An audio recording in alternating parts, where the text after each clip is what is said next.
then you went too far.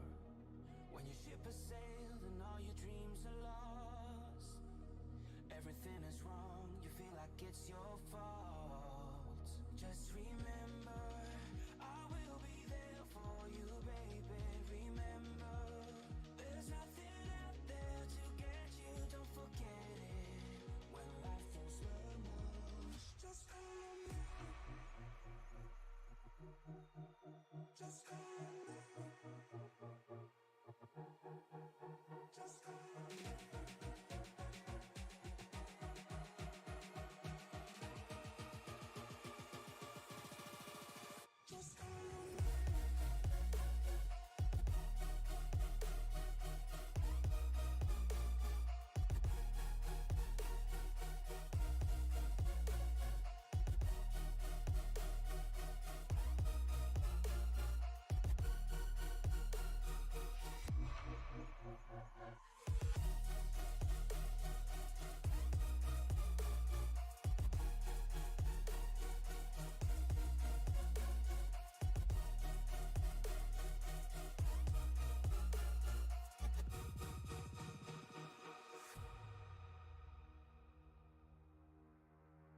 You're stronger now than you ever been. You gotta leave now, it's time to catch the wind. You will climb up high and look through the clouds. And when you're feeling low, I know you'll bounce back. Oh, and just remember, I will be there for you, baby. Remember, there's nothing out there to get you, don't forget it. When life throws lemons, just call on me. Just call on me. Just call on me. Just call on me.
Good evening, ladies and gentlemen. Happy Father's Day to all the dads out there.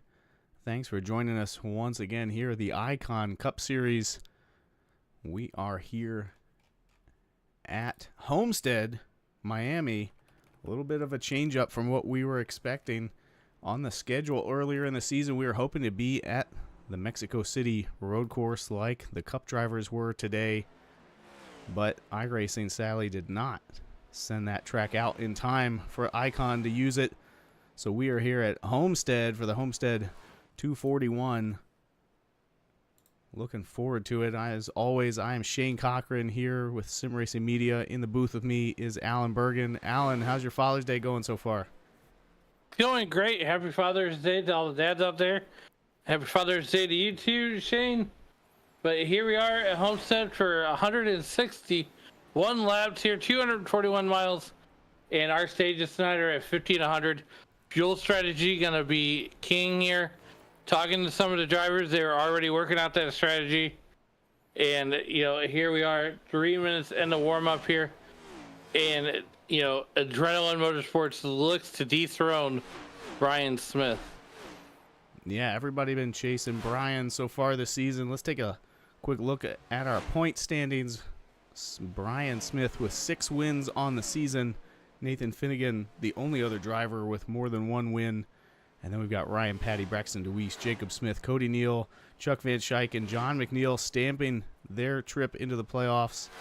And a whole load of drivers behind them looking to make it in on points right now, although I'm sure they would love to grab a victory here tonight and not have to worry about it. Closer back to the cutoff line, you've got Kyle Diaz, Kyle Purcell, Evan Patinko just above the cut. And then out right now is Charles Widener, Jonathan Duncan, and Patrick Colby. All of these drivers, starting to get antsy as we get ready to do this. As we mentioned, we are here at Homestead, here when we were originally planning to be in Mexico, kind of right in the middle of the regular season. Michigan last week, Pocono next week. And we are going to have some fun here tonight. We had trouble getting across the Mexican border. Is that? Yeah, I didn't hear any updates from Iracing specifically, but I know we had our fingers crossed to see if we could get this one. Speaking of last week in Michigan, it was Brian Smith who brought it home with Jacob Smith and Chuck Van Schaik on the podium there. It was quite a show at Michigan with John Ross starting on the pole. He was one half of a two-car domination, the other half being Brian Smith, who swept the first two stages and grabbed the win.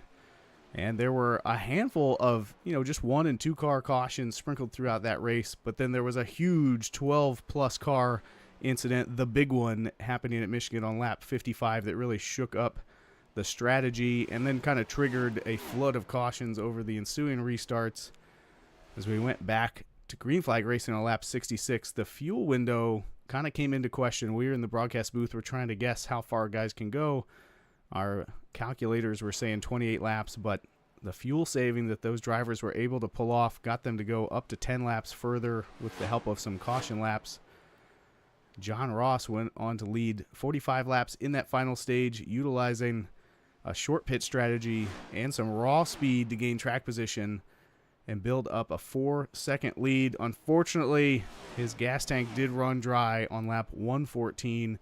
And then he picked up a pit speeding penalty as well that just kind of made his day go from bad to worse.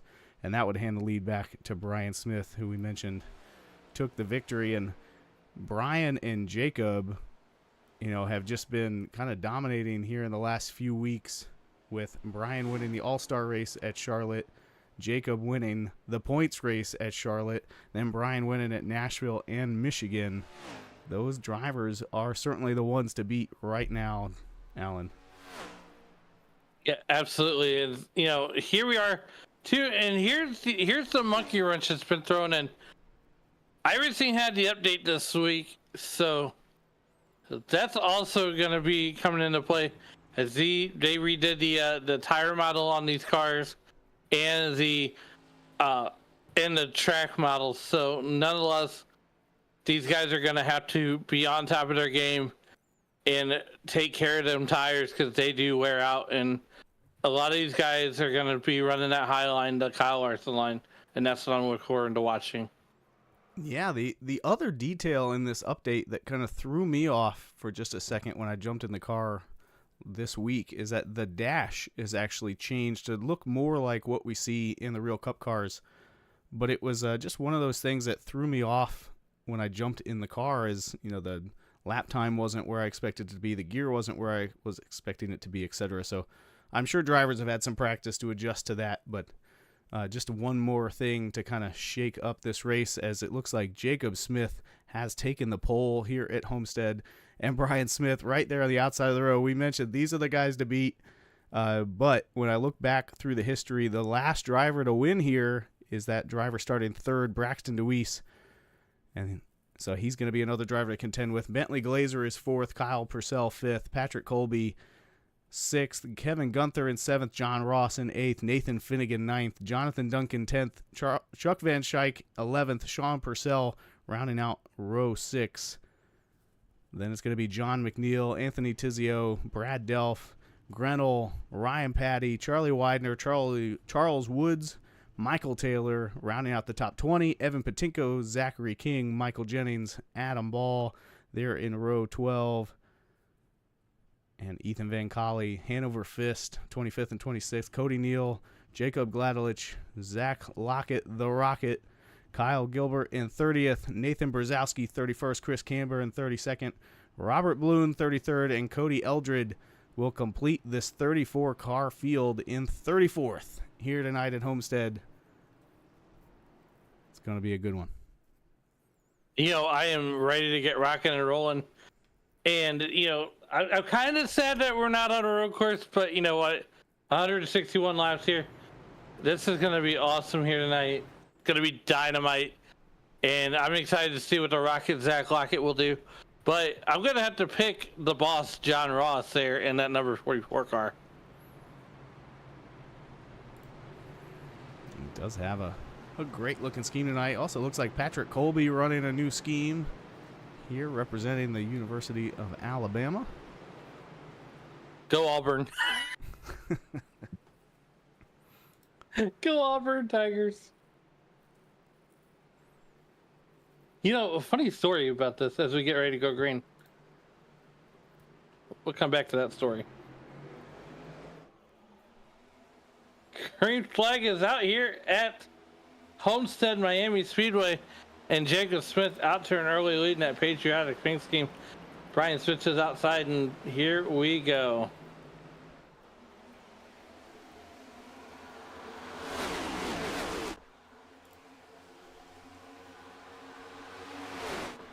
Yeah, Jacob and Brian already out to the lead here to begin with. DeWeese hot in tow. He's looking low under Brian.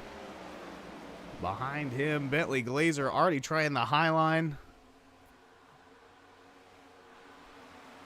As he's got Kyle Purcell looking to his inside in that 0-1. Yeah, going to lap number 50 lap segments here. 50 and 100 are the stages. Here comes the boss, Sean Ross, making those moves to the inside early. Looking to the inside of that number 28 car of Patrick Colby.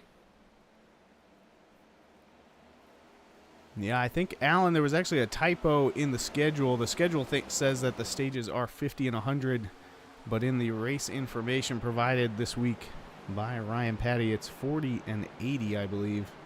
So we check our race info. Yeah, so 161 laps. The stage is going to be at 48. We have an accident already. Jacob Smith goes around. And the big one in... Holy cow. Cars everywhere. I don't see a lot of heavy damage, but a lot of drivers sideways. And you're right, the big one already. 1, 2, 3, 4. I mean, that's, I think, 15 cars involved here. It started with the 4 car.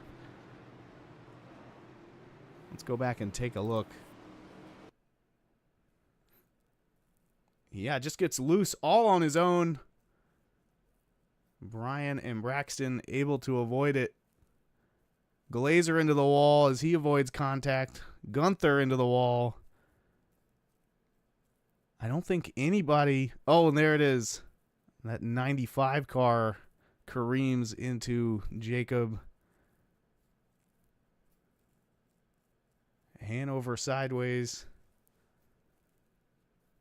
A lot of cars involved in that wreck. The only meatball I'm seeing is the 95. Big damage for him. Looks like Zach Lockett gets slowed up. Ryan Patty's still there, waiting for all the cars to go by. Yeah, let's see if we can maybe ride along with Charlie.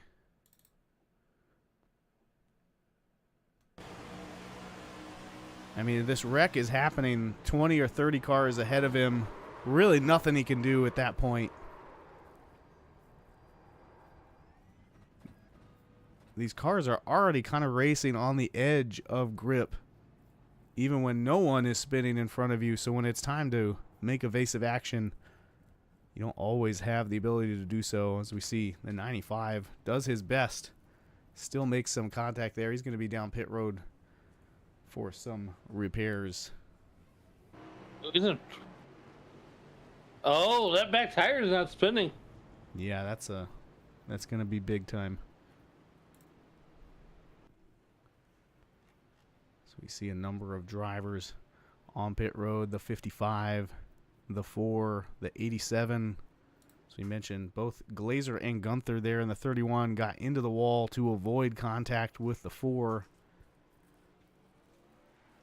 And all of this leaves Brian Smith in the lead. As we are just 6 laps into this race, already with a huge yellow shaking up the field.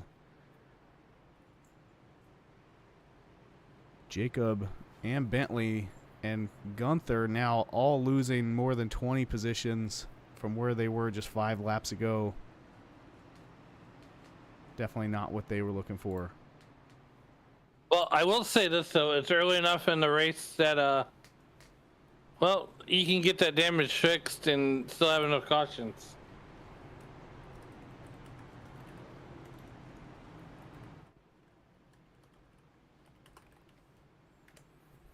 Yeah, I think that is your hope, especially with the stages. And I mean, like we were kind of talking pre-race before the broadcast picked up that these drivers were really getting loose and wrecking in practice more than we're used to seeing. So I'm wondering if this handling package they are running here tonight, this weather combo, kind of all of that coming together to produce a loose, slick track. Either way, that pace truck is back off pit road. Brian Smith and Braxton DeWeese going to lead us back to green. And we are racing again here at Homestead. The Icon Cup Series. Yeah, Charlie Widener is going to win that race to the beer stand. But nonetheless, here comes Brian Smith. And the boss, John Ross, already trying to make it 3 wide. Oh, how to do.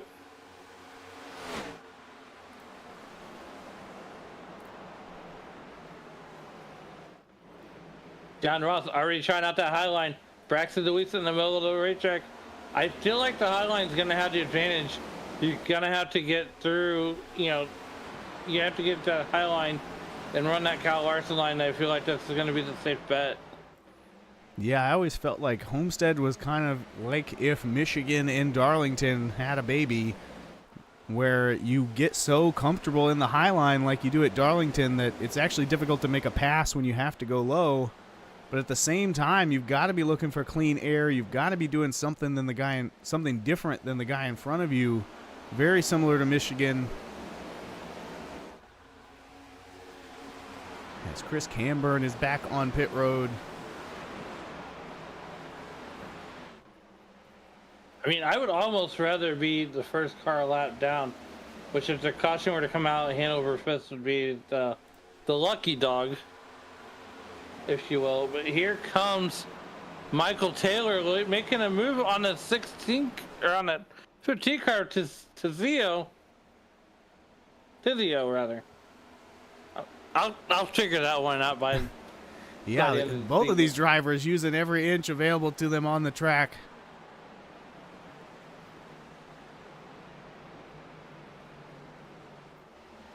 You can see just how uneasy the cars look. The 15 there gets just ever so slightly squirrely, has to lift. That's going to let Taylor by as he takes 6th position. Further back in the pack, currently 12th, Zach Lockett making use of that high line. He's going to get a run on Sean Purcell. And then use the low line on Patinko. Tuck in behind Cody Neal in the 38. Trying to get back up to the front where his teammate, the boss John Ross, is running. Yeah, Ross staring at the back bumper of the 8, watching the 01 in his mirror.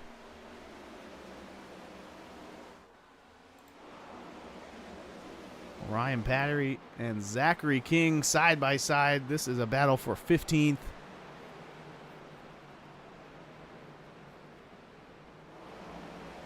Oh, I see some smoke ahead of these drivers.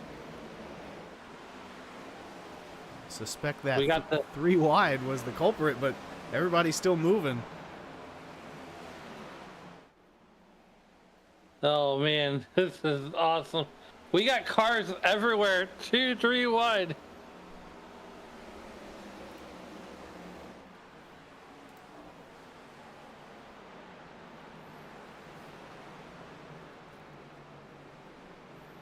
Yeah, we got right here Adam Ball, Charles Woods, Ethan Van Colley battling just in front of Michael Jennings. That's a battle for 18th. Then further up, Nathan Finnegan working the outside of the 74. That's for 11th.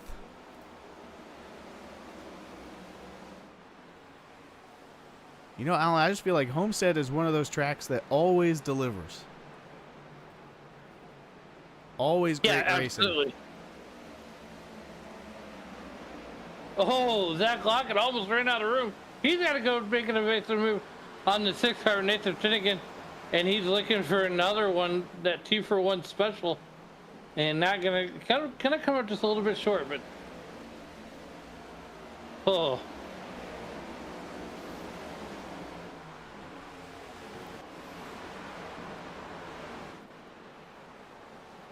Charles Woods now up to 20th, working his way around the 85 of Ethan Van Colley.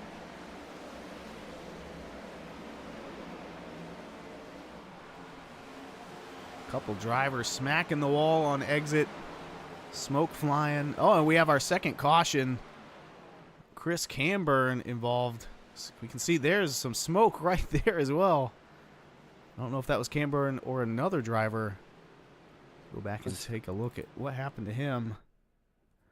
Yeah, the 88 all by himself. We saw him pit earlier. He might have damage from that earlier crash.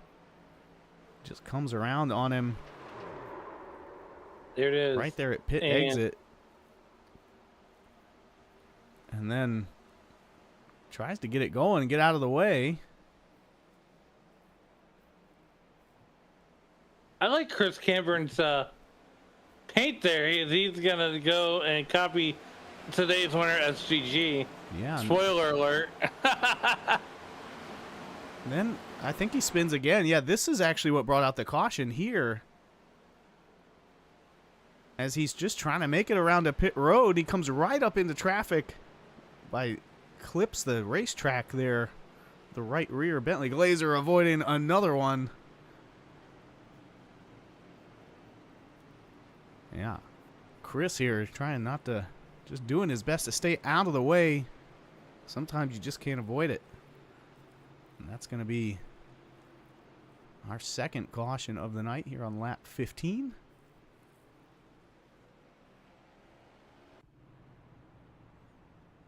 Yeah, lap 17, second caution of the night. We're trying to get to the lap 50. 40. 40's our stage 40. end. 40. But yeah, we're almost halfway. I'll figure it out sooner or later. Like You'll I have to said, keep it reminding was me. posted in the schedule one way, and I think that was going to be for a different track, and but they got it situated here for Homestead.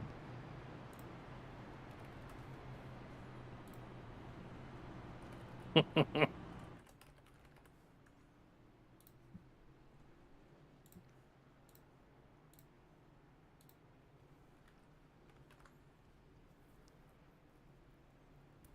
take a look here at our race recap.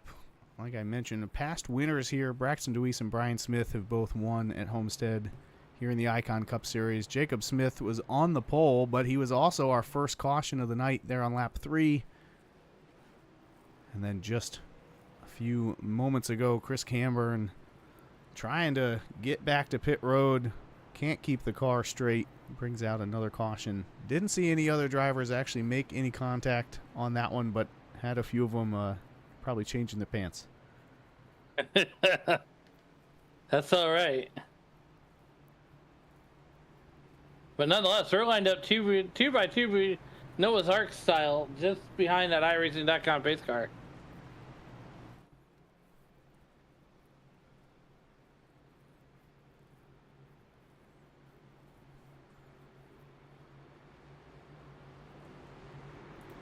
Really feels like John Ross in that 44 is lurking. He's been moving up slowly but surely up 5 positions from the start of the race. Now in third, right behind the 78 for this restart.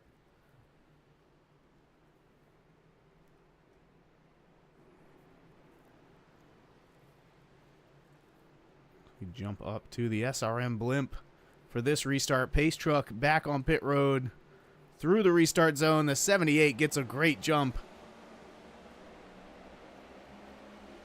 He's already 3 car lengths out to the lead.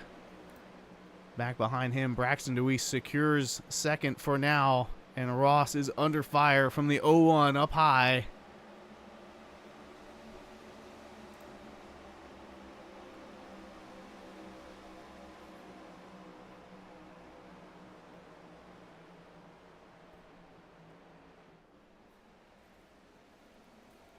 They're going to settle down, get back in line, but we got some guys 2 by 2. It looks like it's going to be behind John Ross and maybe even Van Schaik and the Michael Taylor there. Yeah, Cody Neal up 20 positions to P7. He's lurking right there as well in that 38 car. Well, just as we said at the boss, John Ross going underneath Purcell.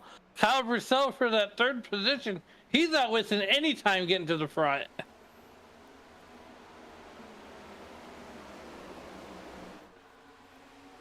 Battles all across the track. Finnegan now ahead of Colby, working on Neal with Ryan Patty kind of following him up through there.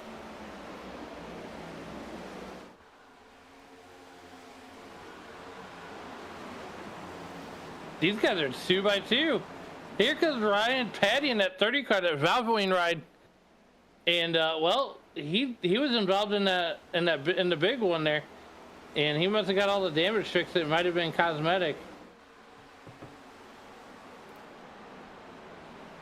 Further back, Zach Lockett is using that Kyle Larson line, seeing what he can do to catch. The 81 of Patinko there gets a huge run as the 81 has to check up. And our 3rd caution of the night. Oh, no. Is out. I am not seeing anybody wrecked, but I do see the 30 car is slow. That's Ryan Patty. There he is. Go back and see what happened. We were just watching him battling. I'll back it up a little more.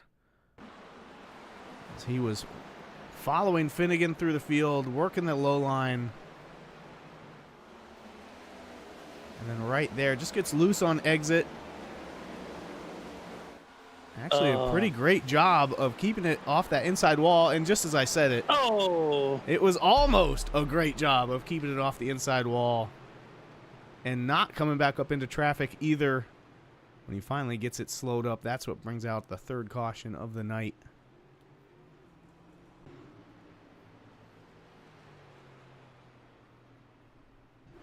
You can see the damage there on that rear fender.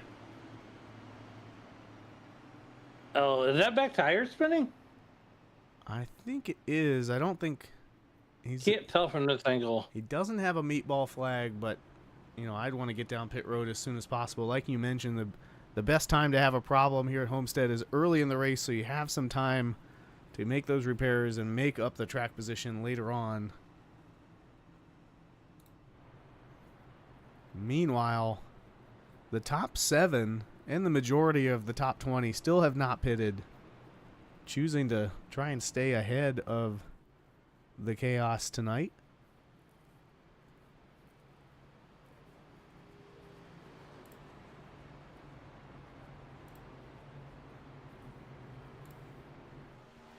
It's working out for most of them so far. Again, Cody Neal is the driver up the most positions, 20 since the start of the race. Kyle Gilbert back in 15th is also up 15 positions from where he started. So a couple drivers going in the right direction. Michael Taylor in 6th, he's up 14 positions. And Zach Lockett up 17 for 12th. You know, Zach Lockett has been running through the field methodical like a surgeon. And it's no surprise that he is up there in a 12th position and climbing. You know, that Adrenaline Motorsports team has been working very hard all week to get the strategy worked out, and they were making runs here in practice. So, you know, that adrenaline that just goes to show you how good this team is.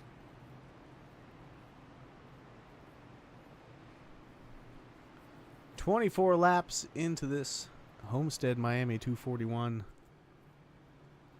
137 to go. We're now past halfway of our stage 1. Racing to lap 40. We're racing to lap 40. That's what you got at that time. Only because you said it.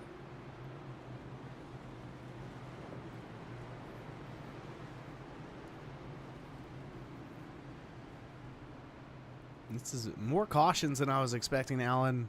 You got to think a couple of these drivers are just saying, hey, can we, especially Brian Smith up front, can we just get into a rhythm? Let me get comfortable and see what I can do here. But we are coming back to the green flag here at Homestead again. The 78, as always, gets a great jump, but Kyle Purcell spins the tires, gets a little sideways up into the wall to correct it. He's going to lose a handful of positions as there's now 3 wide behind him. Oh, 3 wide. Here we go. Down the back straight. We're thundering. We're going to be 11 touching, squeezing here. As oh, no. How did Tuseo save it? Yeah, I think and the 81 is going sideways. Inco going around. Down to the apron. He saved it. Wow, what a run of events there.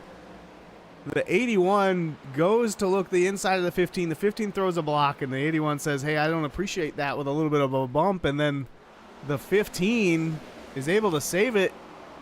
But the dirty air, and then there goes Gilbert sideways. He's going to save it, I think. Locks him up. And there's the caution. Wowza. Again, like I said, this track is loose and slick. And that's just the way it is tonight. I was going to say, we saw about 3 wrecks.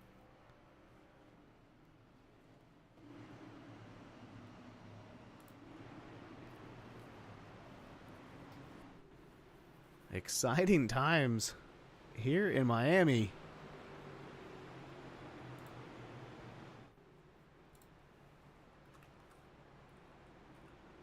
Our 4th caution here on lap 27. Going to be Kyle Gilbert locking him down to stay out of running back into traffic, but going to bring out the caution for being stopped on the track.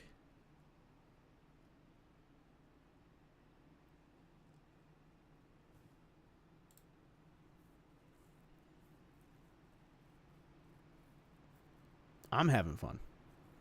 This is a blast. Yeah, I mean, it's one thing to be fast at Homestead, but you have to be on your toes here tonight to avoid those wrecks and the drivers getting loose in front of you. And no one is immune to it. It isn't like the guys in the back are the ones doing it. We saw the 4 car leading out front, the first car to get caught by this loose condition and bring out a caution. Yeah, so here's the thing, and that's that new tire model that these guys are on. And given the fact that we're in the heat of the day, it's a slick racetrack, and a lot of these guys probably haven't had that much practice, outside this league, and maybe they ran other leagues, but nonetheless, here we are, lap 29. Getting ready to come back to green here just shortly.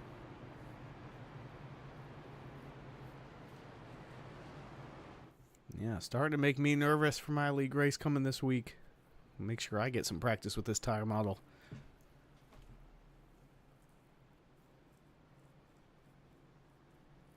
Because these Icon Cup Series drivers are certainly no rookies, no slouches.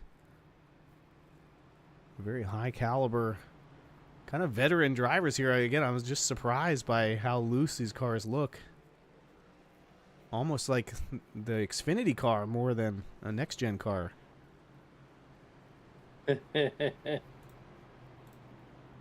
You're not wrong there. Yeah, we're also seeing in the YouTube chat tonight that it is the number 15's birthday. Anthony Tizio celebrating a birthday today. Hopefully I can bring him some luck. We saw him make a great save there off the front bumper of Patinko as they were battling for position. Just want to wish everybody a happy Father's Day again here from the SRM booth.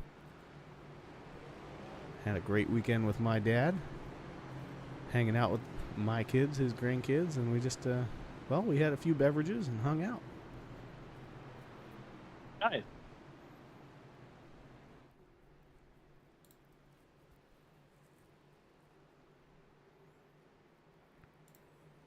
Well, nonetheless, the Iracing.com pace car, she makes a hard left turn on the pit road. It's going to be Smith, Ross, the boss, and we are back to green flag racing from Homestead here on lap number 31.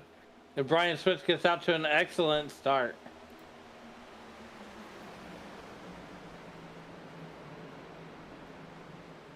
Michael Taylor in the 08 in the middle there. He's not really three wide because he's in front of the guys behind him and behind the guys in front of him, but that was kind of a beautiful formation there as he works the outside now of Braxton DeWeese. Nathan Finnegan continuing his slow, methodical march up into the field. Now in fifth. Is it any surprise that Nathan Finnegan's up there? But here comes Braxton DeWeese sitting in the third position right where he started at. And then you got the boss, John Ross, 6 positions to the good. But I mean, those guys have really been being safe there. And I feel like this track here at Homestead really plays into Braxton's driving style.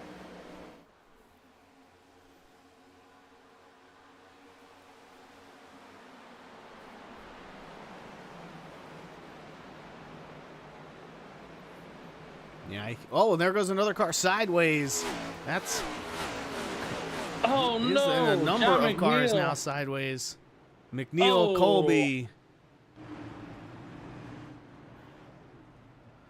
Jacob Smith involved again. Go back and see if we can see where that one started.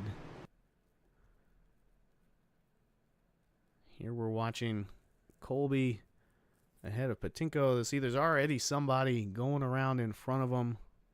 See if we can catch who that is. I think it was the 48 of John McNeil. Yeah, that was John McNeil. Let's see here.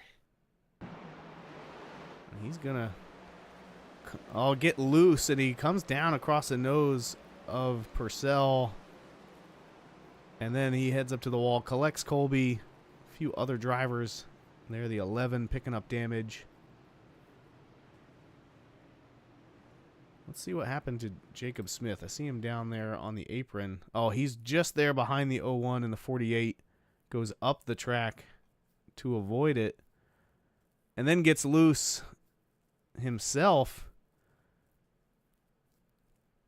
Stacy got it saved, and then...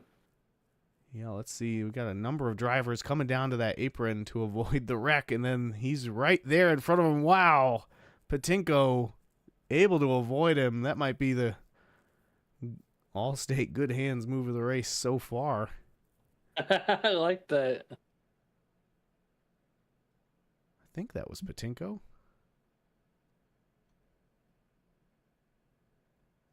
Let's see if we can figure out.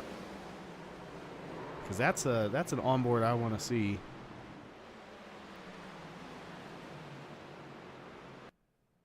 It is Patinko. There he is. All right, let's take a... Pardon my rewinds.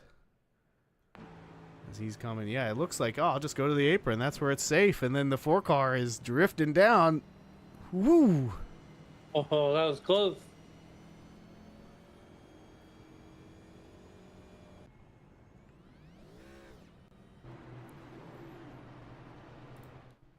as it has been all race long. Brian Smith still the leader. That caution coming out on lap 33.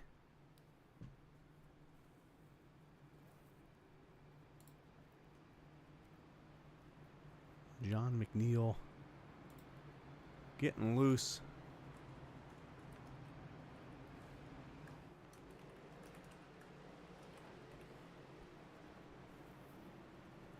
We're now 35 laps in, just 5 to go to the end of this first stage, which has felt like a whole race in and of itself, with everyone trying to survive this loose race car. I was going to say, what it felt like in eternity?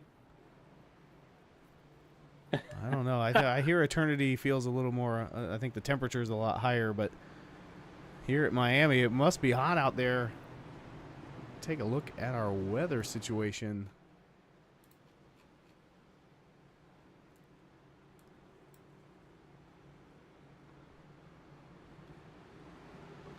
Again, we're looking at it's 87 degrees on the track, 83 degrees in the air. Some of that Miami humidity as well, but yeah, just looks slick out there.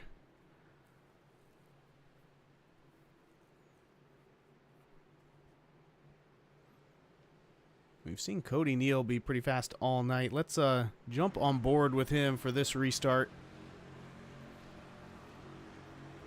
He is in 6th position on the outside behind Braxton Deweese, as everyone tries to get a good enough jump to keep up with the 78.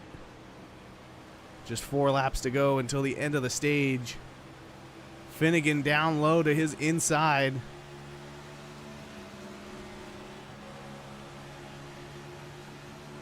And as I mentioned in the pre-race, there's that updated dashboard.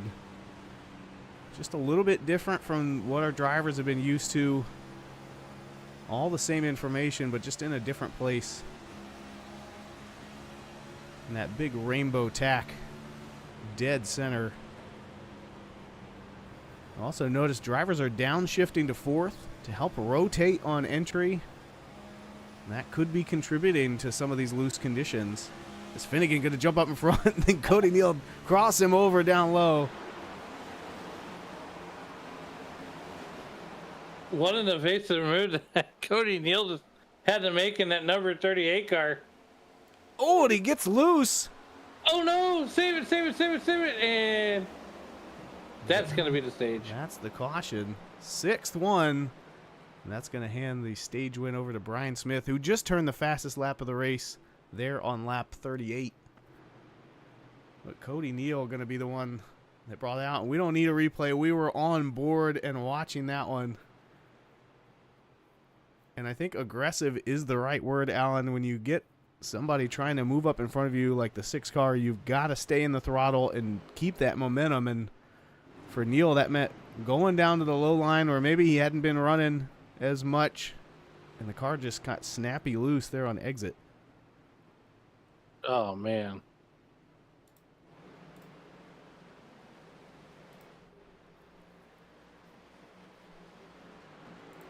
Well, that's going to be the end of stage 1 with that caution coming out as late as it did. A lot of these guys are going to take the opportunity. Now, the fuel strategy could work one of two ways. You could either you could take, no tires this time, 4 tires, make it to lap 40, and that you're going to have to pit at least 3 times in this race. And here comes the drivers coming down pit road. And Brian Smith leading them down. Looks like everybody on the lead lap is coming.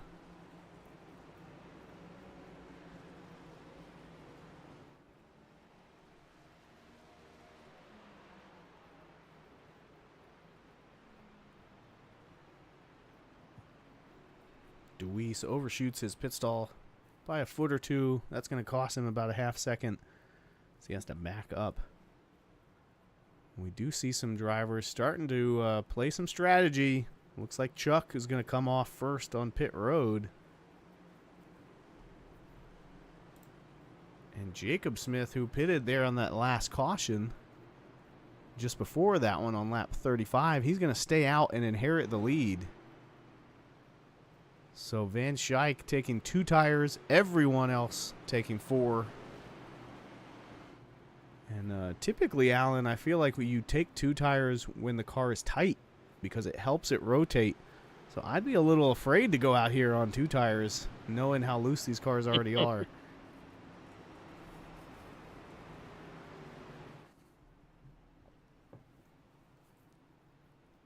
Well, we're getting ready to come back to green flag racing here in just a moment's time.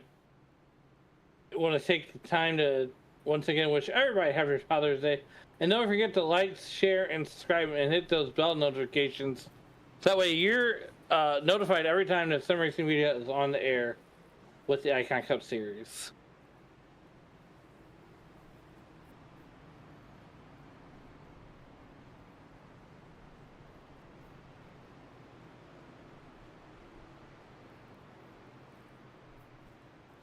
So it looks like Smith is going to cycle to 3rd. Jacob Smith going to be in the lead with Van Schaik on his outside. Ryan Patty recovered all the way up to 9th after being one of those earlier cautions as well. Again, he's been a couple of cautions. There's been a lot tonight. A lot going on, that's for sure.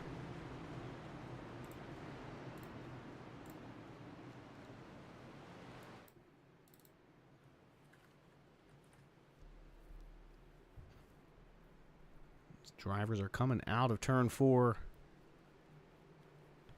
Ready to hit that green flag again. Jacob Smith making up for that early spin. He's back in the lead here on lap 42. We are racing once again. Brian Smith going to make his way to 2nd already. Just able to get so much speed into the entry of turn 1 with those fresh tires compared to Van Schaik's 2 tires. And now Finnegan working the high line. Yeah, Nathan Finnegan making the high line work. Here he comes around Van Schaik. He's got 30. He's looking for more.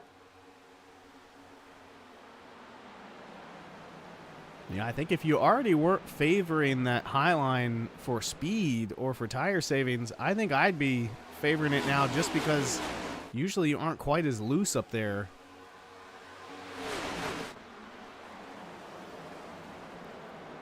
I feel like we've seen most of the spins coming from drivers trying to hit that low line, get the car to rotate through the center, and then as they hit the exit is where that car starts to snap on them.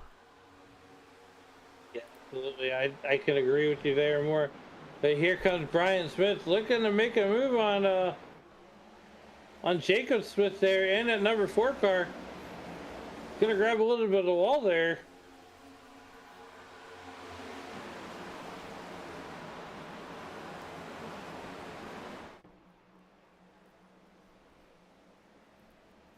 Yeah, Jacob with that 5-lap tire discrepancy, most of those under caution, so he's basically on the same tires as Brian there on the outside. Now we're going to get to see a direct comparison between these lines.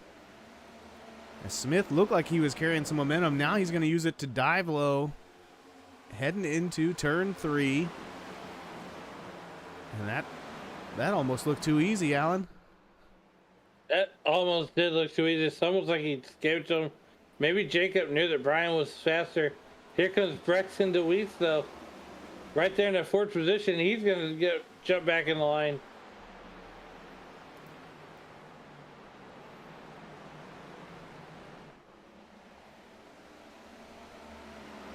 These top 4 are really kind of packed together. Starting to get spaced out behind them.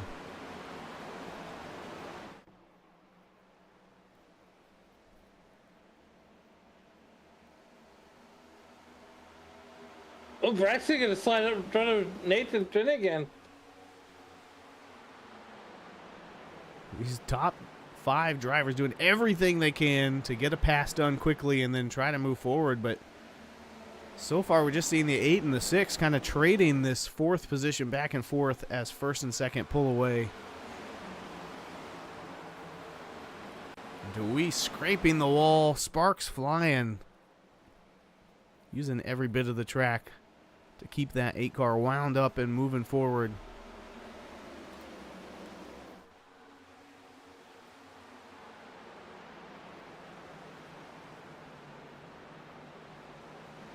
Well, just to say that, Brian Smith back out to the lead, a half second ahead of Jacob.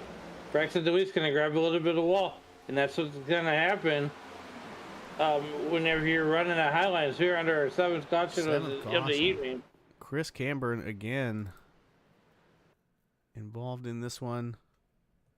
Don't know if he's where it starts, but he is involved. Yeah, just gets loose, then comes down, overcorrects into the wall. Looks like the other drivers are able to avoid him on that one. But I saw Zachary King crashed as well here in the 47 car. Oh, he gets loose at the same time. Unrelated incidents. Collects Cody Neal. Neither of them picking up heavy damage, though.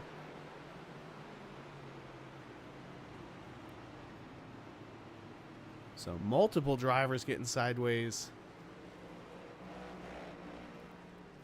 But no heavy contact there on that one.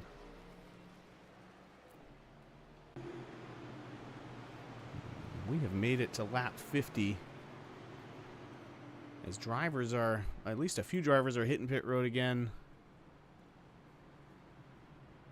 We are going to take a quick commercial break here and be back for the restart here on SRM.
We are back racing.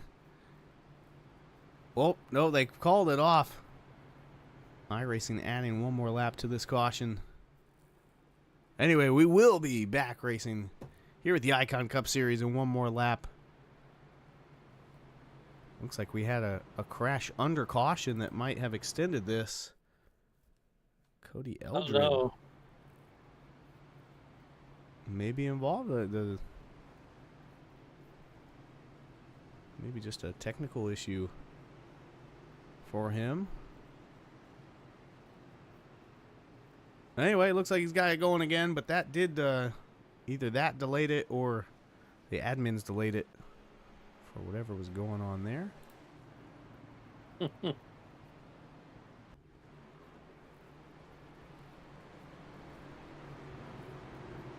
Jacob Smith and Brian Smith on the front row here on lap 53. Gonna be 108 laps remaining. We are racing to lap 80 for the end of stage 2. Brian Smith picking up that first stage earlier tonight on lap 40, and the pace truck is off. And we are racing again as Finnegan and DeWeese follow up those Smith drivers in the front row in the 78 with a phenomenal jump to take the lead early. Did you just see that move for Brian Smith, who went from the top to the bottom to block Jacob? Here comes Nathan Finnegan to the outside to second position. Meanwhile, that's going to let Brian Smith escape out of there pretty easily. Yeah, it looked like he was trying to get the outside of Jacob, and Jacob put him in the wall, throwing a late block. The 6 car not gonna like that too much. He's gonna get his revenge by flying by there on the outside, hoping to use that highline momentum to clear Jacob Smith. He's gonna do it right there out of turn 2.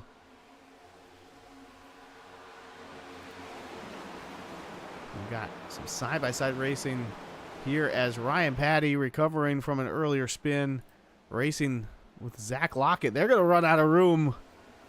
Both drivers lifting there a little bit. That's going to give the run to Adam Ball and Charles Woods. And not too far behind them in 10th is Kyle Gilbert. He's also recovering from a big spin not too long ago. There's racing all over this racetrack here. They're using every inch. Nathan Finnegan just ran the fastest lap of the race, a 32.59, and Brian Smith matches it right away. As the sun is going down, the track is starting to speed up. And maybe it's getting a little more secure, Alan. We haven't seen quite as many cars getting loose as we did earlier in the race.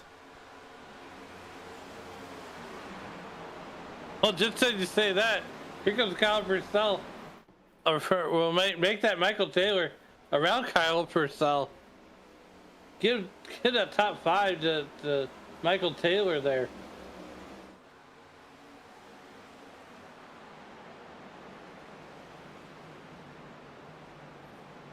Also, I can appreciate that 08 paint scheme. Kind of looks like he's painted to match the Homestead track. It does.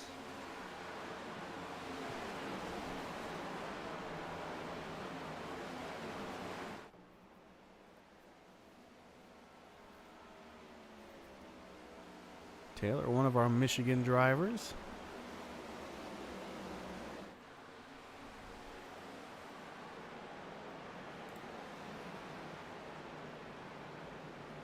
Back behind them, the 55, the 74. Ooh, and Van Schaik has to check up.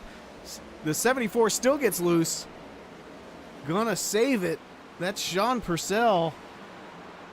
I couldn't tell if Chuck got into him or not. It looked like they were about to make contact, and Van Schaik checked up just in time, but could have just been the dirty air, or them racing so closely. Getting the 74 sideways. Behind them, it's Glazer and Neal. 2 drivers who were much further up earlier on in this race, getting caught up in some of those accidents as we see the 87 get a tick loose and ride up the track. Going to keep it safe and tuck in behind the 38. Ryan Patty, though, making moves on Zach Lockett.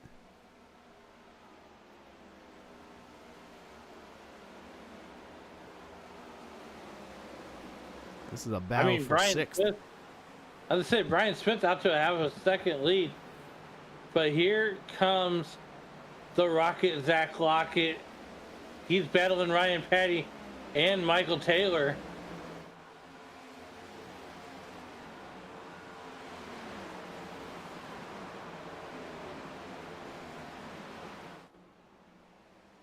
Yeah, neither driver really kind of getting away from each other as they're both chasing down the 08 of Taylor. And there is yet another caution, our 8th of the night. This one going to be, this looks like Robert Bloom, John McNeil, Kevin Gunther all involved. Oh, no. The 11, you can see how loose that car is. Comes around on him, down to the apron, tries to save it. He's going to come right back up into, boom, the 16, that Jennings. Nowhere for him to go. And then behind them, you can see Gunther and McNeil spinning, trying to avoid that one. Let's go back and ride along with Jennings. You can see him go low, and then you're just kind of hoping, oh, he's not going to come back up, is he? Oh, there it is. Then right at the end, those other cars collected.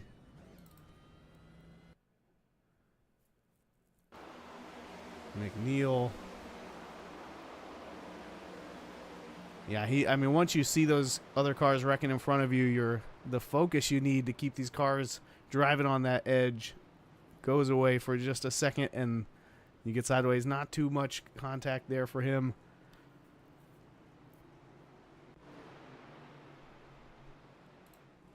But now we're seeing some pit stops. I think the pit strategy is coming into play here. Yeah, I think that pit strategy just throw it out the window.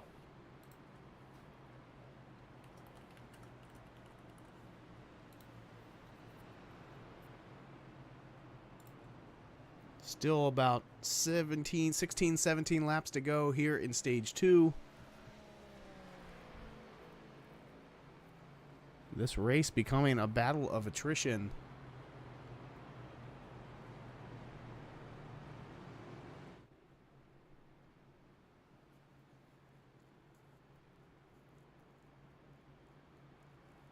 Jennings there with a meatball flag, so he's got some serious repairs to make. He's now the first car 1 lap down, but I think he's going to lose another lap here trying to get those repairs done.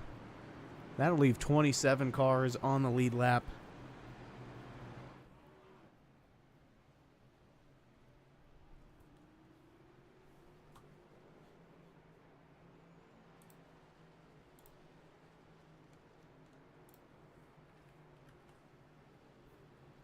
Again, as we take a look at our race recap, actually running out of space in our recap box for all the cautions that we've had so far, but Jacob Smith, the pole sitter, Brian Smith winning that first stage, and then just caution after caution here every 5 to 10 laps tonight at Homestead.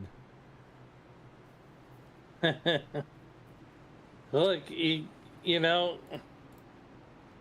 you'll have to in some of these races sometimes, but I mean that's all you can do is just, you know, make the best of a bad situation.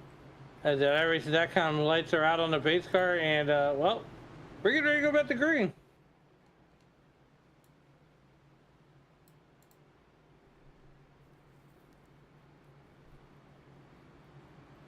Yeah, Michael Taylor staying out to inherit the lead. Actually looks like our top 6 all stayed out there on that caution. They all last pitted on lap 40.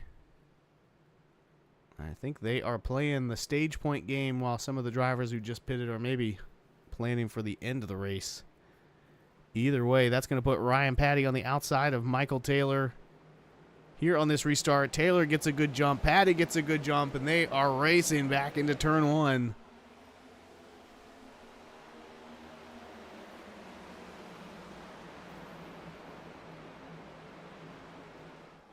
Brian Smith, our There's previous Michael. leader. Oh, go ahead, Alan.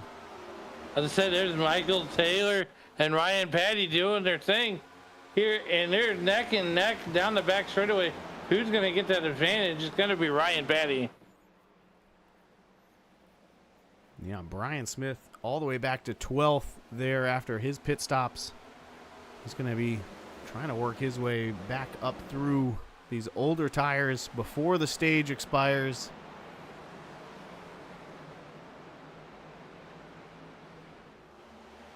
Handful of other drivers doing the same.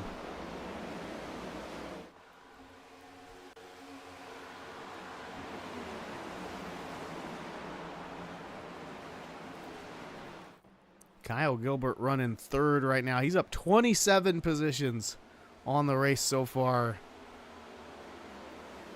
And if you can get 27 positions, what's two more to get the lead? We see Woods going really high. They're in front of Smith, working on Patrick Colby in the 28. Oh, we got a car around. We got a car around. Zachary King Zachary King. keeps it straight.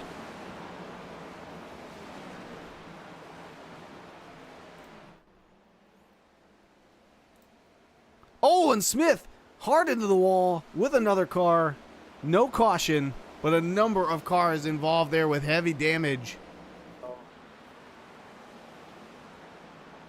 It looks like the 98 car, Charles Woods.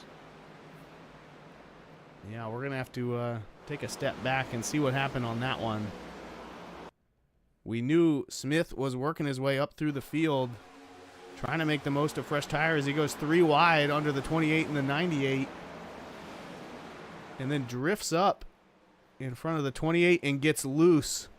Oh! And then have to save it by going into the wall, collecting the 98 of Woods. Heavy damage on that 78. That's going to derail his plan for the night. Well, right now it's Ryan Patty leading them with 10 to go in the stage, ahead of Michael Taylor, Kyle Gilbert, Braxton DeWeese, the first car on fresh tires, now up to 4th ahead of Colby. You can see Finnegan and Jacob Smith also working hard to get past these guys on older tires. Brian Smith trying to nurse that car around this racetrack for 72 laps. Or for 9 laps to the end of the stage. That is going to be a tall order as he's now already back to the tail end of the field.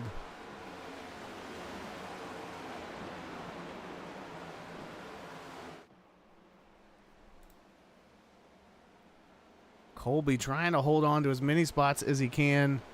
As I mentioned, there's some old tires, some new tires mixed in here. Colby on the older tires. Jacob Smith there on his outside. One of those drivers with 4 fresh tires on lap 63. But I think Colby's doing a pretty good job holding them off here, Alan. Here comes Jacob Smith to the inside of Patrick Colby in that Alabama, University of Alabama scheme. Oh. He's thinking about crossing him over. I don't think he has the tires to get there, though.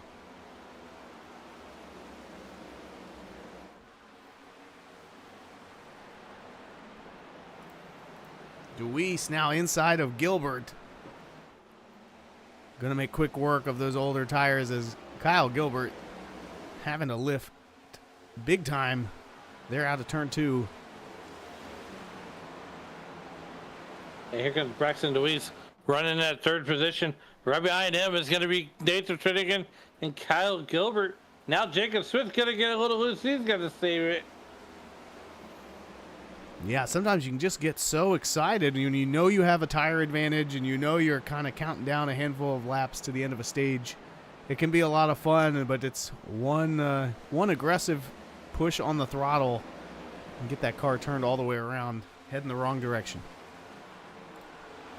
Well, just to say that, Brian Smith down 22 spots, running 24th currently. He's got about 6 laps until he can come to pit road and get that damage fixed.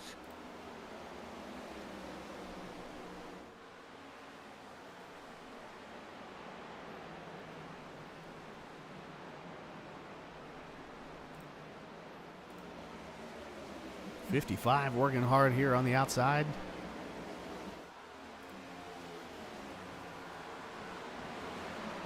It's in 9th position. Another driver on older tires trying to make the most of this stage. Oh, as Purcell is sideways. Lockett has to check up. Neal down to the apron to save it. Oh, what a save.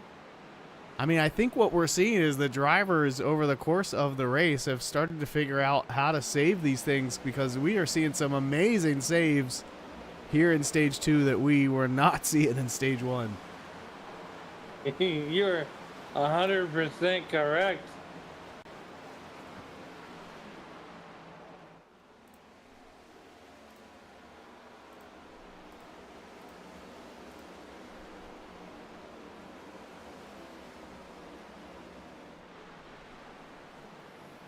Here comes EVC, Ethan McCauley in that number 5 car, 85 car, going around Brad Delph. And that's going to be 17th position.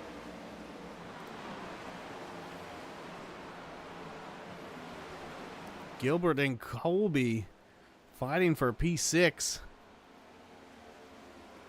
Just ahead of Chuck Van Schaik. So we've got just 3 laps to go here in stage 2. Ryan Patty out to a pretty comfortable lead. Almost a full second over Braxton Deweese, who does have a full second over Michael Taylor. Oh, and Gilbert sideways. That's going to be a caution. Gilbert and there's somebody else down there involved. Grenell. He went way low to try to avoid that one. Let's go back and take a look. Gilbert just in front of Patrick Colby. And there it is. There's that twitch we've seen all night. And the car behind you just has nowhere to go. The 55 making evasive moves kind of gets booted by, I think that was Chuck, into the inside wall pretty hard for the 55. As he comes into the pits. Yeah, I mean, it's the same thing we've been seeing all night, Alan. Just on exit, the cars get twitchy. And once you kind of get into that back and forth game of trying to overcorrect and get it back straight, you're just either heading down to the apron or into the wall. Yeah, absolutely. And, well, the 55 car just had nowhere to go. Now, that was a huge break for Brian Smith, who's able to come down pit road and get that car fixed.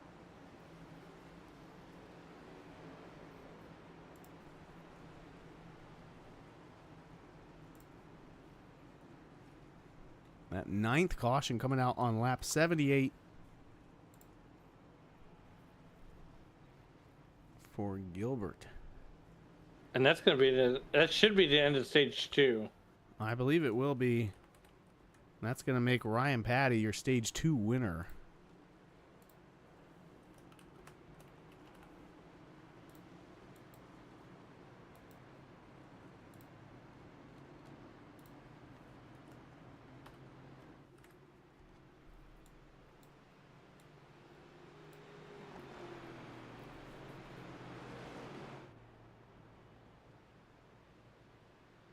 Again, we're kind of running out of space on our race recap.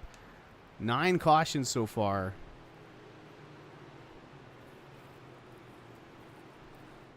Not what we typically see here with the Icon Next Gen Cup Series.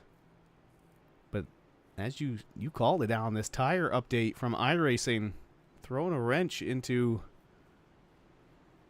this race here at Homestead. Yeah, and here's the thing: we're not seeing it just in this league.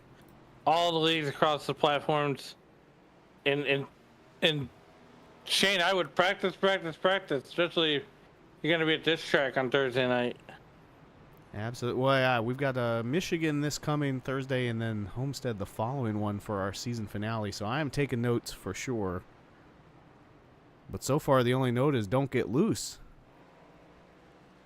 Well, when we come back to Green Flag Racing, it's going to be Ryan Patty and Braxton Deweese on your front row. The iRacing.com pace car bringing the field down that back straightaway. Oh, And we're getting ready to start stage number 3. Yeah, and I know you were wondering, Alan, what happened to John Ross in the 44. He's showed up in the YouTube live chat saying his internet cut out, so he is now watching from the stands. The boss, John Ross.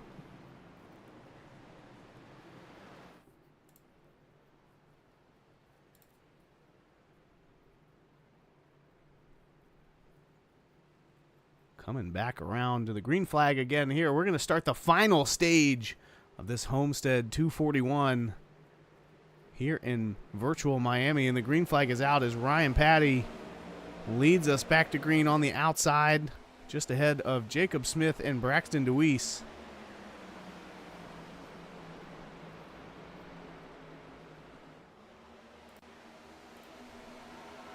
Well, through turn number 2, here comes Braxton DeWeese. Gets a little side draft going with Jacob Smith.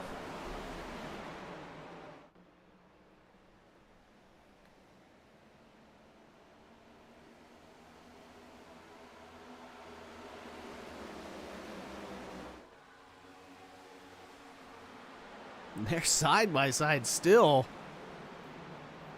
And this is exactly what you want to see if you're Ryan Patty. These guys burning up their tires, risking getting loose, battling each other.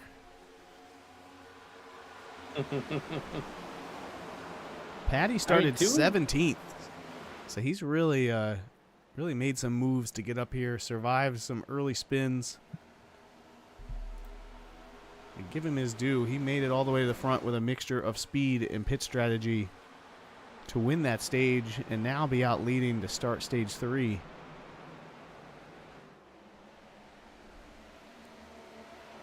Ryan Patty, this is the first time he's led all night. Braxton DeWeese closing in inch by inch. These guys have had 2 stages to figure this car out. It is now go time.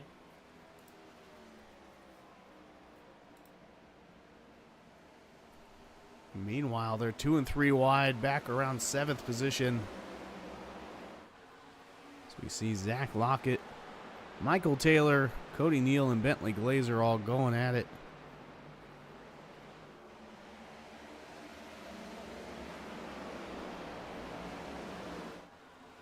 Neal gonna look low, not quite there.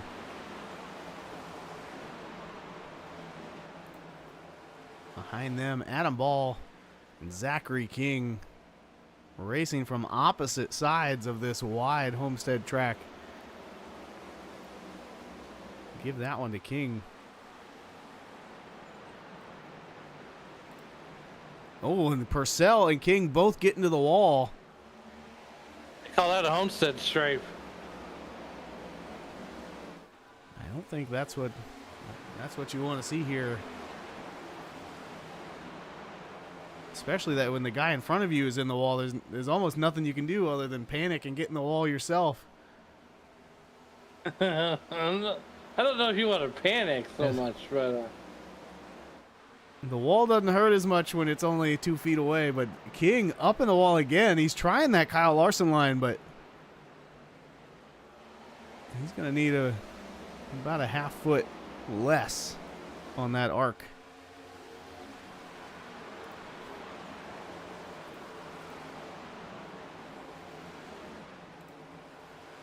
Brad Delph now working on John McNeil.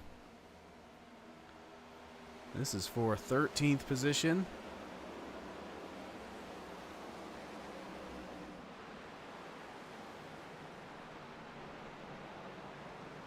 well, right now, John McNeil up there in the wall.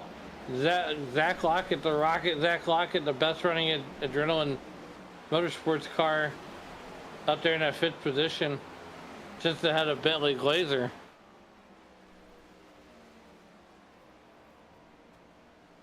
Yeah, as far as the top 5, Patty really spacing himself out. 3/4 of a second lead over DeWeese right now. Then a half second back to Nathan Finnegan.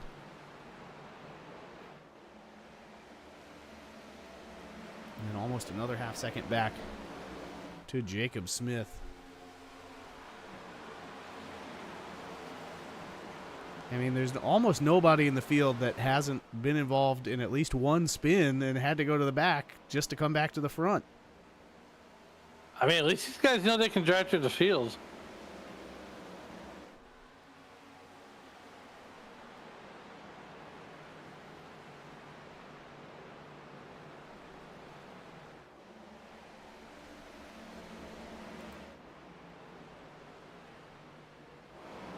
Hanover Fist in the 69. Robert Bloom in the 11. It's just hard racing all the way through the field. This is back for 19th. Neither one of these drivers wanting to give up that position, but holy cow, did you see that? We got a huge wreck. Was that Teseo? Oh, Ooh. no. I mean, we were just riding along, and that 15 car came flying from out of frame. Take a look at that one. Gonna get some, oh, I don't know if he got some help from the 85, maybe some net code. And, ooh. That will effectively end your night. Oh, and then a little extra birthday high five there from the 11. Certainly not the birthday that he was hoping for. No.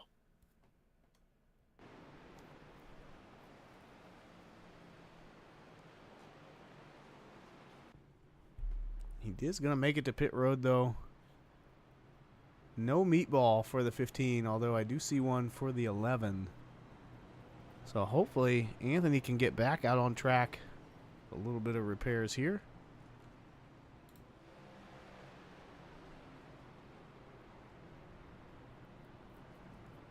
And that should leave, let's see. Hanover, I believe, got the lucky dog. Or maybe it's Eldred. Eldred is currently cruising around the track. I think he was the lucky dog for that caution. That's the 10th caution of the day.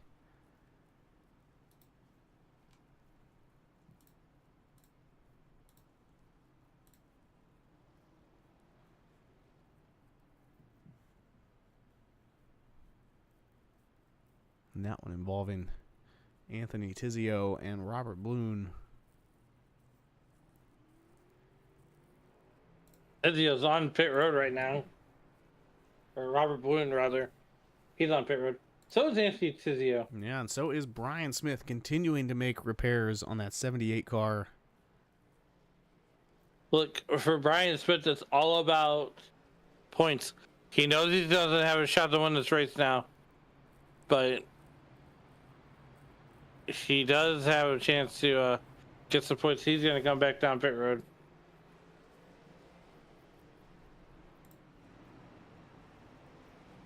Anthony continuing to be on pit road. Not worried about losing a lap at this point. Probably more worried about just getting that car back out on track. Same thing for the 11. As a 78, he's going to scoot off pit road to stay on the lead lap after making some more repairs. You can see he still needs some more on that right front fender. But every little bit helps.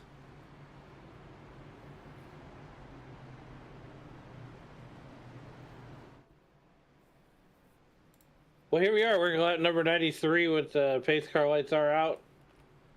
Ryan Patty out of Boston, Massachusetts. Braxton Deweeson at 8 car. Nathan Finnegan. Jacob Smith on the second row.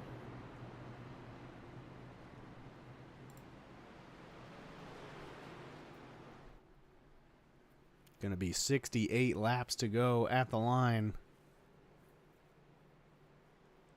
We really haven't had a chance to figure out what the fuel window is because we just had so many cautions. I think the yellow flags are kind of figuring that out for us. And there he goes. Ryan Patty in that 30 Valvoline Camaro going to lead us back to green here on lap 94. Starting to drive away from Deweese. As Deweese is now under fire from Nathan Finnegan.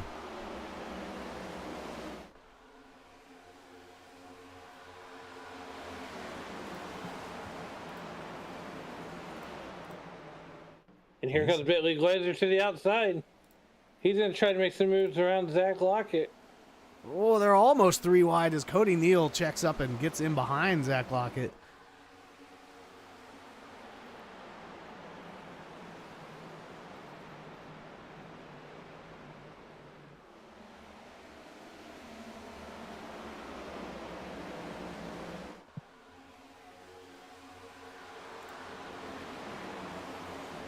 You gotta wonder, these drivers have got to be thinking, hey, Brian Smith wrecked himself out of this. This is my shot.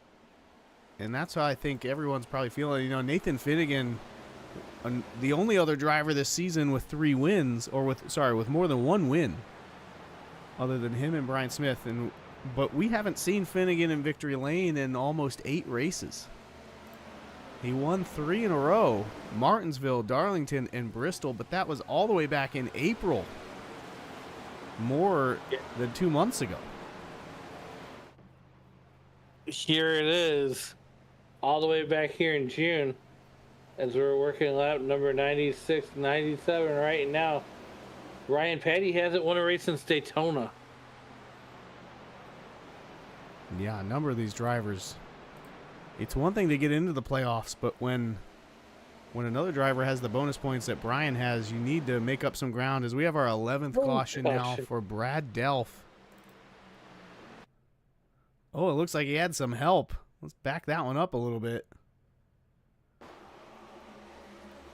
Chris Camburn getting into his rear bumper, and then he comes down across the nose of the 74. Oh, and is that Brian Smith spinning? That is not going to help his charge back to the front. As we know, he needs some more repairs, but every bit of track position also helpful. Ryan Patty still out leading.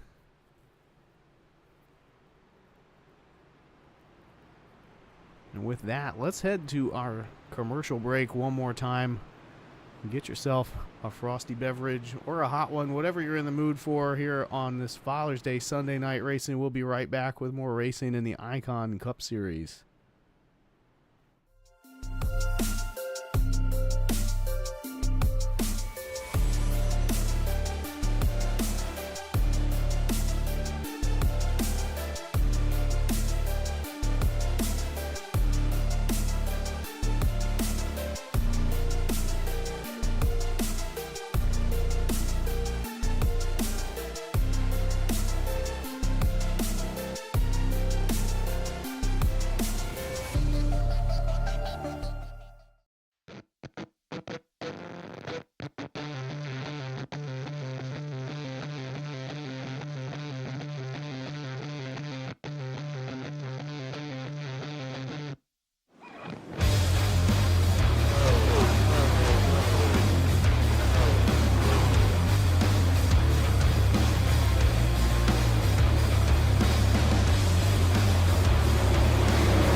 And we are back racing. Green flag in the air. Ryan Patty leading them back here as we start the second restart here of this final stage. Ryan Patty out front. Coming back from a caution there on lap 97. Getting reset. Nathan Finnegan up to second. Just ahead of Jacob Smith, Braxton DeWeese, Cody Neal.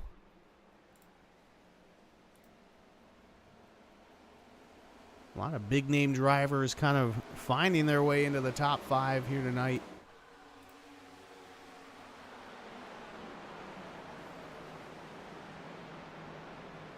Jacob well, and I tell you this. Keeping an eye on Brian Smith. Brian Smith still on the lead lap. He's running back there, battling John McNeil for that 23rd spot. He's going to be working hard for sure. As we look at this front pack, we've got Ryan Patty in the lead. He's got a win on the season. We've got Nathan Finnegan running second. He's got 3 wins on the season. Next up, Braxton DeWeese. He's got a win. Right behind him, Jacob Smith. He's got a win. Right behind him, Cody Neal. He's got a win. I mean, this is the cream of the crop have made their way into the top 5 here tonight. All of these drivers trying to gain some playoff bonus points so that they aren't so far behind Brian Smith when those playoffs get started. Of course, Brian with 6 wins, certainly going to give himself a head start into that playoff picture. So these drivers have to do their best to rack up some more wins along the way as Jacob Smith gets loose. Drifts down the track, able to save it. Going to lose some speed, though, as Neal goes by. He's going to jump up and block Zach Lockett.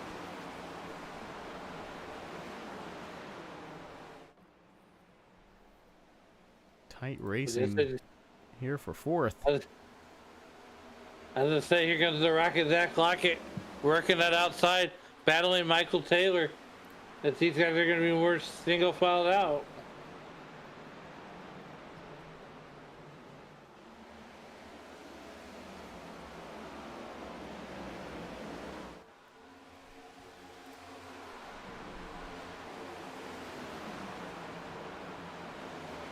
Michael Taylor outside of Bentley Glazer. And there's Kyle Gilbert again, all the way up to 11th. I know he's spun and been involved in some wrecks at least twice tonight, but he just has too much speed. He will not be denied. Currently running 11th, up 19 positions from where he started the night. Kyle Gilbert out of Paducah, Kentucky. I've been there. I frequent there, so maybe here in a couple of weeks I will run into Mr. Kyle Gilbert down there in Paducah. And if you're wondering how it's going for Brian Smith trying to find his way back to the front, not too good. He is well off the pace here behind the pack, so he's going to need a couple more cautions to get some more repairs done if he has any hope to come back into this battle up front. But Ryan Patty holding off Nathan Finnegan. Finnegan slowly eating into that lead. Trying to get there.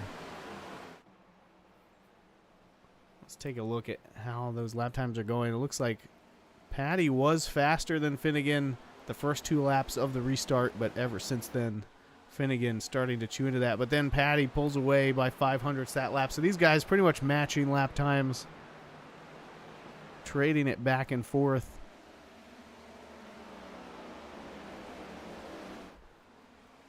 And now everyone really getting spaced out.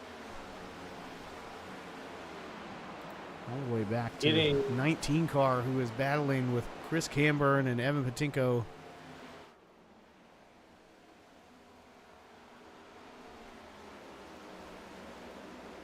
And as you mentioned, Alan, but Camburn running that winning paint scheme from Shane Van Gisbergen this earlier today in Mexico City. But we've seen him have some pretty unlucky spins and contacts so far tonight. But nevertheless, he's in 12th position on the lead lap, contending for a top 10. So he puts Adam Ball behind him and starts looking forward. But Ball going to dive down low on that 88. Can he make it stick?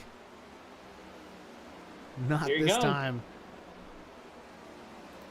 Michael Taylor and Glazer going at it now. It really just seems like no one on the track could care less about the middle lane. You're either a foot from the wall or an inch off that white line. Guess you just assumed a race lead. Braxton DeWeese getting around. Ryan Patty actually all the way back to fourth. They must have had some contact. You can see that front fender all scraped up. I wonder if we can track down what happened there. Finnegan also dropping back with him. I wonder if those two got together a lap or two ago. Let's see if we can find that. Here we go. It looks like Finnegan catches Patty.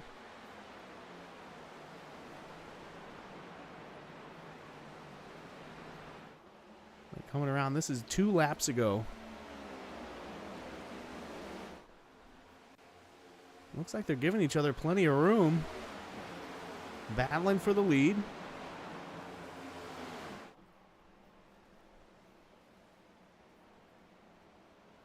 And out of turn 4, Patty grabs the wall. Doesn't lose much speed, though. Goes inside of Finnegan. And DeWeese is just waiting to pounce on both of these drivers.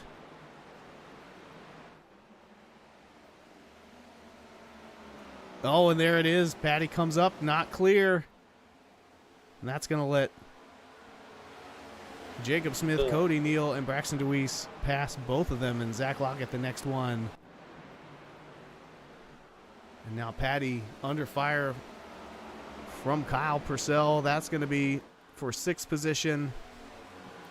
But DeWeese out front over a second lead over the 4-car of Jacob Smith. We know they are cheering about that at Jane's on Main. They are.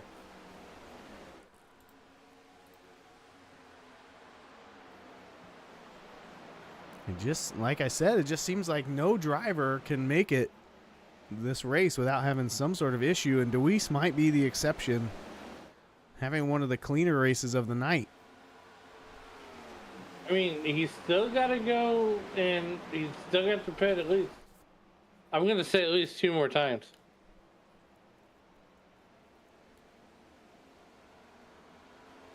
Yeah, as we've been green for 15 laps, that feels like one of the longest green flag runs of the night. As we had, I believe, 10 cautions in the first 100 laps.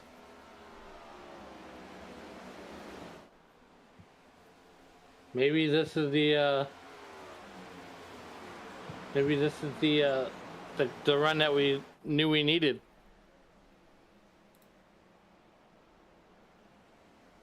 Cody Neal and Jacob Smith trying to chase down Braxton DeWeese. Finnegan, after that contact, getting squeezed in the wall by Ryan Patty. He is holding on to that 4th position with Zach Lockett close behind.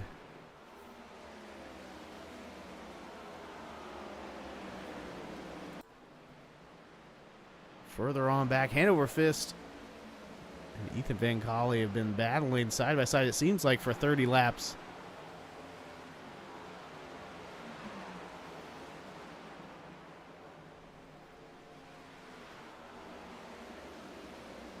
And again, we're really. Is that Hanover Fist?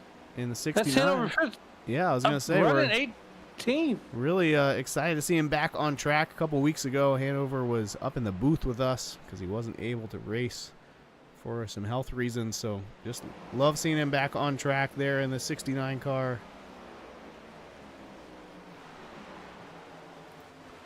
I'm super excited for him. I hope he does good. He's up there in 18th,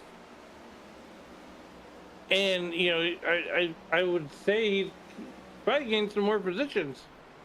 Yeah, he's been moving up. He and EVC have been battling, but they've also been gaining positions as we have the first person to hit pit road on this cycle is going to be the 6 car of Nathan Finnegan, dropping out of, I believe he was in 4th position running there, but if he knows he might need some repairs, better sooner than later to figure that out. As he looks like he has a normal 15-second pit stop. So either opting not to make any repairs or he didn't need any. Look at Braxton DeWeese. And if Braxton wins this race, there's going to be a party at Jane's on Main tonight. For sure. Is now Patrick Colby looking low on Kyle Purcell. This is for 6th position. And Zach Lockett coming to pit road. As that battle in front of him continues with Michael Taylor. Now creeping into the picture. Going to make a move on Colby up high.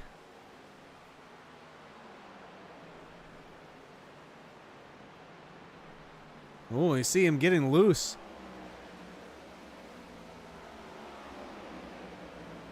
Gonna hold on to it for now as Colby tucks in behind.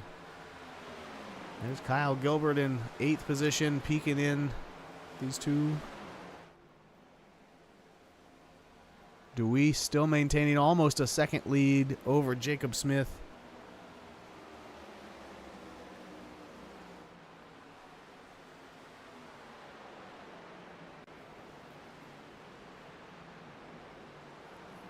That's a bit of a risk here as we saw Zach Lockett, Nathan Finnegan pitting. They are a lap down. So if a caution were to come out, kind of shake up track position here. We've had no shortage of yellow flags tonight. As now Kyle Gilbert hits pit road. Jacob Smith also in.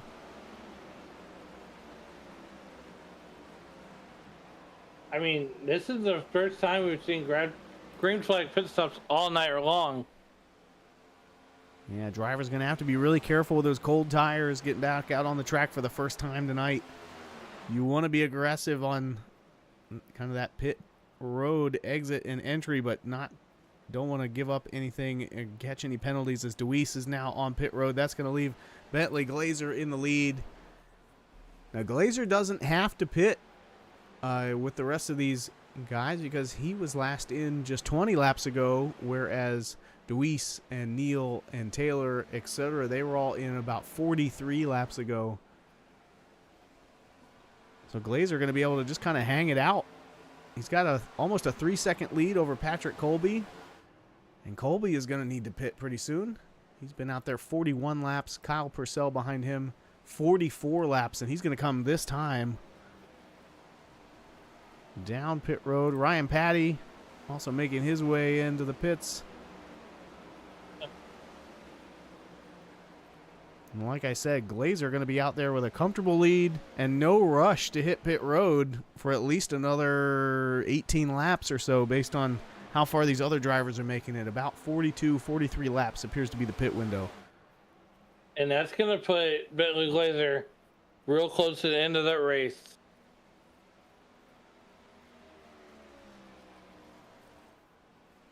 Yeah, 26 laps into this run with 37 to go. Chris Camburn is now P2, 5 seconds back behind Glazer. This has gotten really interesting here with this, as these different pit strategies have finally had a chance to play out in a green flag run. Oh, Chris Camburn getting into the wall.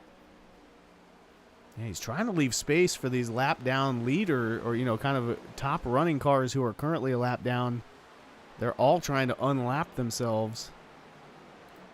But Glazer another 5.5 seconds up ahead of that 88. I just want to point something out.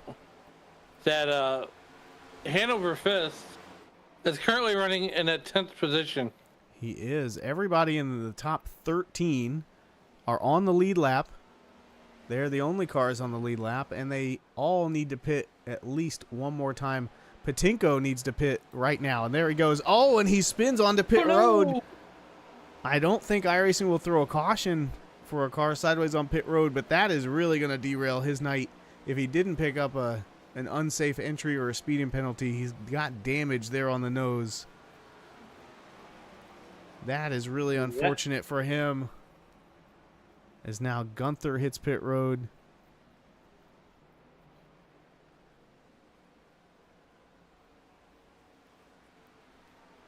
And again, now just about 10 or 11 drivers on the lead lap. None of them have pitted yet.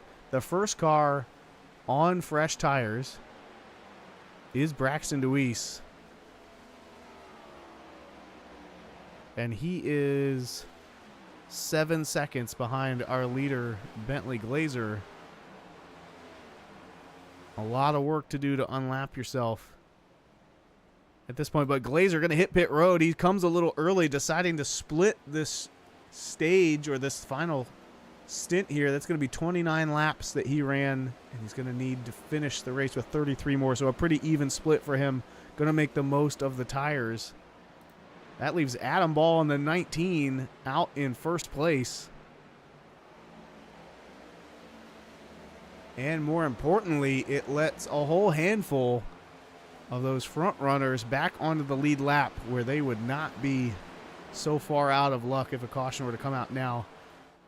Brad Delph also on pit road along with Glazer. But yeah, Adam Ball can go another 12 laps or so before he has to pit.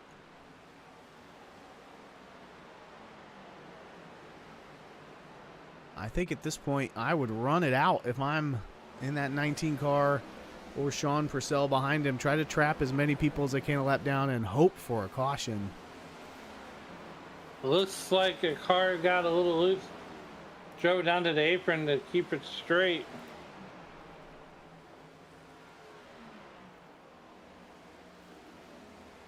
Looks like Cody Eldred coming to pit road this time.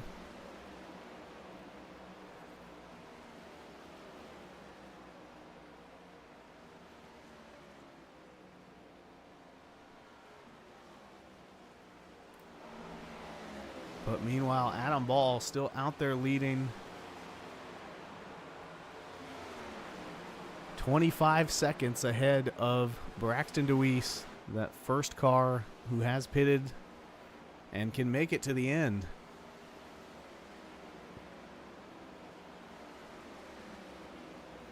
And because all these drivers need a full fuel tank, they're all taking 4 tires on their stops. Doesn't look like anybody has tried a 2-tire stop just yet. I don't see any reason why they should. I mean, if you're Adam Ball, you're sitting in a pretty good spot right now. Yeah, so now the top 4, that's Sean Purcell, or sorry, that's Adam Ball, Sean Purcell, John McNeil, Chuck Van Schaik, and Brian Smith now running 5th. They've all been out there 33 laps, doing their best. Smith about to be under fire from Braxton DeWeese.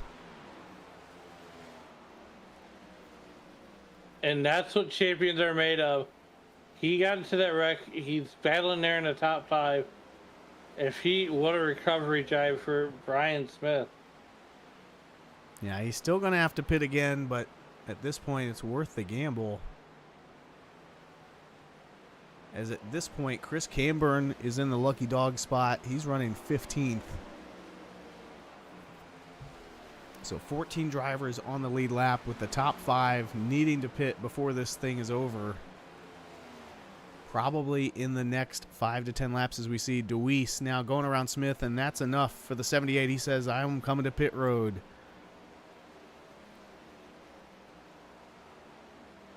As DeWeese is now up to 5th place. The next car on his radar is going to be Chuck Van Schaik. About 3 seconds ahead of him right now. But DeWeese over a second faster than the next couple cars in front of him on those fresh tires.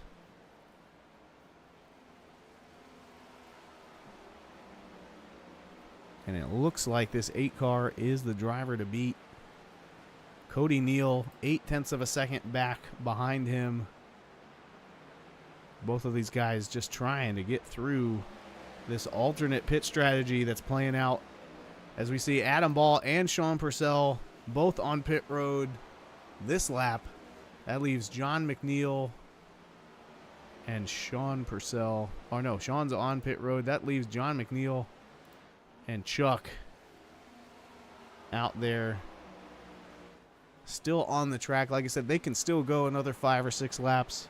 They don't have to pit, but they've got to feel like they're moving a mile a minute here as cars are just blowing by on those fresh tires.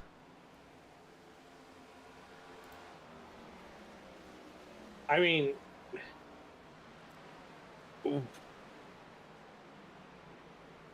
if you're John McNeil, you got to be thinking about pulling the parachutes pretty quickly here. Got rid of Thatcher, Arizona. He's going to stay out another time.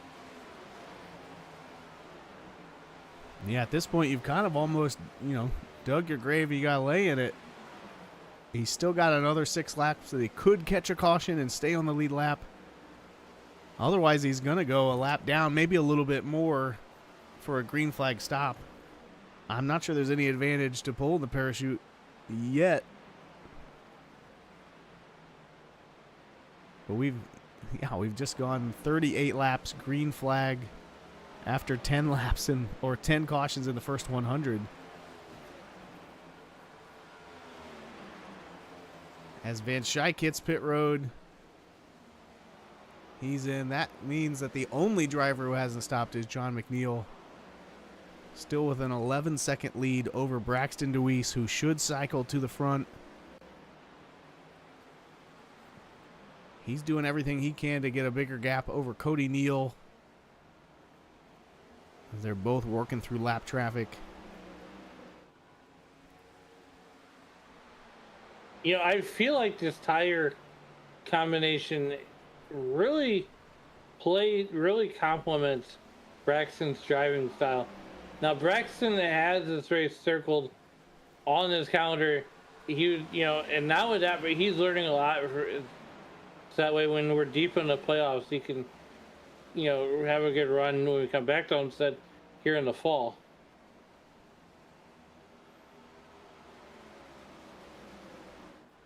Absolutely. You want to be good at any of the playoff tracks. Kind of the closer to the finale they are, the more important they become. As McNeil has hit pit road and DeWeese has assumed the lead with a 1-second lead now over Cody Neal.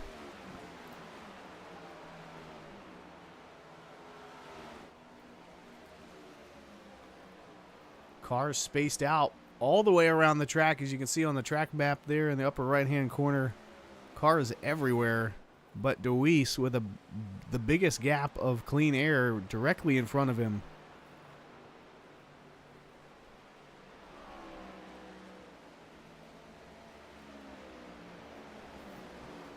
Yeah. Oh, and Cody Neal hard into the wall. Spinning down the backstretch now. I didn't think we'd see number 12. Wow, that was a rough one. That, you take all the strategy and throw it out of the window. Yeah, that looked like it started even before that. He just...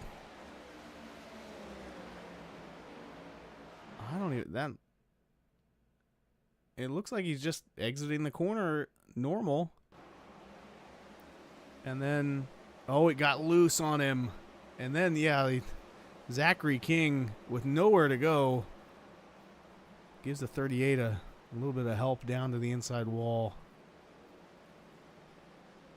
Let's go back and maybe watch that from King's point of view.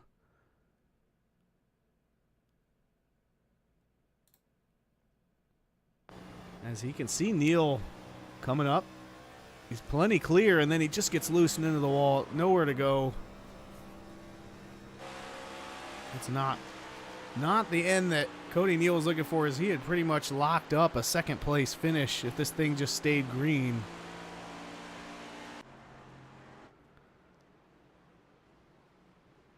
And now just about everyone is on pit road except for Chris Camburn. Zachary King going to stay out, try to get a wave around, it looks like. But Camburn is your leader with Sean Purcell in second. Ethan Van Colley third. I see Brian Smith there, but I believe he's a lap down. Hanover Fist picking up a black flag there. I assume that's going to be like a speeding penalty on pit road. That's going to hurt his charge forward. I do not like the strategy of Chris Camburn. Yeah, I mean, let's see. He last pitted on lap 127. That's 15 laps ago. Surely going to be at a tire disadvantage. Van Colley, he pitted 20 laps ago. He's definitely at a tire disadvantage. However, Sean Purcell in the 74 pitted just 7 laps ago, and John McNeil pitted just 3 laps ago. So he kind of came in just before that caution came out and then didn't quite lose his lap in doing so. So really the perfect timing for McNeil for him to get his pit stop in. He takes all 4 tires. He gets that fuel tank filled up, but he doesn't give Braxton Deweese enough time to put him a lap down before the caution comes out. He's really the big winner there. So McNeil, the first car on basically brand new tires, and then Deweese, the first car on absolutely fresh rubber, coming down on lap 142 under caution as we have 17 laps remaining when we come back to the green flag. This just got interesting, Alan. Oh, it's a whole new race. Let's break it down one more time. These top 4 drivers did not pit under the caution. The top 3 are on semi-older tires. They can all make it to the end on fuel, but really it's Braxton Deweese and John McNeil in the 48 and the 8. They're the first 2 cars on competitively fresh tires. And we are coming back to green. Chris Camburn out in front in the 88. And McNeil spins the tires. We're still green as EVC goes back through the field. What just happened, Alan? I don't believe what I just saw. McNeil spun the tires. Stacked up the whole field, but we stay green. I don't know how that wasn't a caution. And that's going to let Camburn, Purcell, and Glazer start to run away. Braxton Deweese still in the top 4, but not the start he was looking for. Let's take a quick look back at this. We want to get back to that battle for the lead, but I believe he gets into Ethan Van Colley and Deweese. Yeah, right there. Deweese has to check up, makes his way through it, though. Wow. There it is. Oh, there's the caution. Looks like Brian Smith also crashed. I think that might have been related to the start there. I'm seeing McNeil is sideways somewhere on the track right now. If I can track him down. No, it looks like he has gone to the pits. What a turn of events, as we look like we were going to have a 67 lap or so run to the finish here in green, and now we're just caution after caution.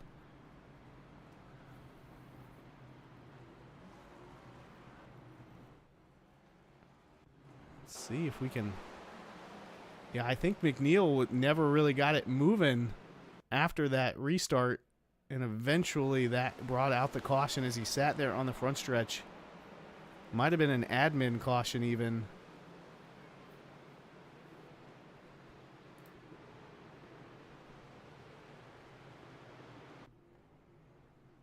Quite a wild run there. Oh, boy. But that's going to leave Camburn and Purcell still in the lead as the laps are winding down. You know, almost a disaster for Deweese. Almost, but nonetheless, here we are. Chris Camburn keeps it out front. Yeah, so now it's just these front two drivers on slightly older tires. Camburn has 19 laps on his, about 5 of those under caution. Purcell only has 11 laps on his tires, and again, about half of those under caution. So Purcell, I would feel like his tires aren't going to be that much worse than the guys behind him. But Camburn certainly at a disadvantage on tires, but on the advantage that he is the leader and going to get a great jump, as we've seen leaders get all night long, assuming he doesn't spin the tires like we just saw John McNeil do. Homestead really pushing these Icon drivers to their limits tonight. Yeah, and these guys are still trying to learn for in the fall, because we're coming back here at the end of the season, but it's going to be Chris Camburn and Sean Purcell on your front rows. We work our way down that back straightaway, 2x2. Noah's Ark style behind that Iracing.com base car. And, you know, the Rocket, Zach Lockett, who had a promising night. Ryan Patty down there towards the bottom of the scoring pylon.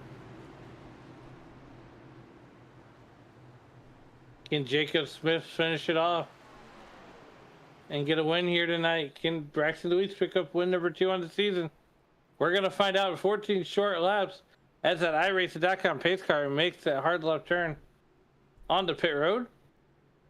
Nope, one more time.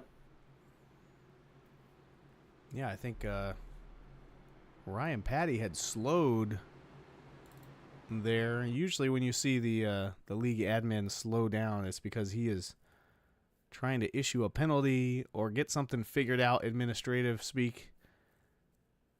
And they're giving him one more lap to green. Wait, he's stopping.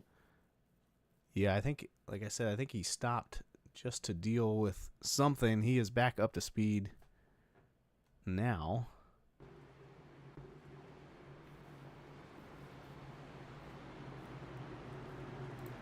In 21st, he is... Oh, he picked up a black flag, actually, as well. I wonder if some drivers actually got some black flags for passing under that weird restart. iRacing usually allowing you to pass to the outside before getting back to the flag stand, but if you pass on the low side, you will get a penalty. I'm guessing a number of drivers probably passed somebody there as McNeil was stacking up some folks. Either way, now that pace car back on pit road, and Chris Camburn in the 88 leading us back to green. He's going to get a good start. Glazer coming with him, and there goes Deweese. He's in the wall. He spins the tires. We're going to stay green though. This just keeps getting more and more complicated. 12 laps to go. Chris Camburn in the lead. Bentley Glazer out front.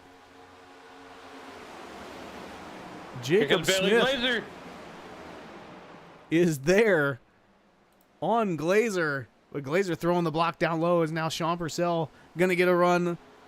He's going to try to find his way around the 4. The 4 really had to lift. He's going to go low again.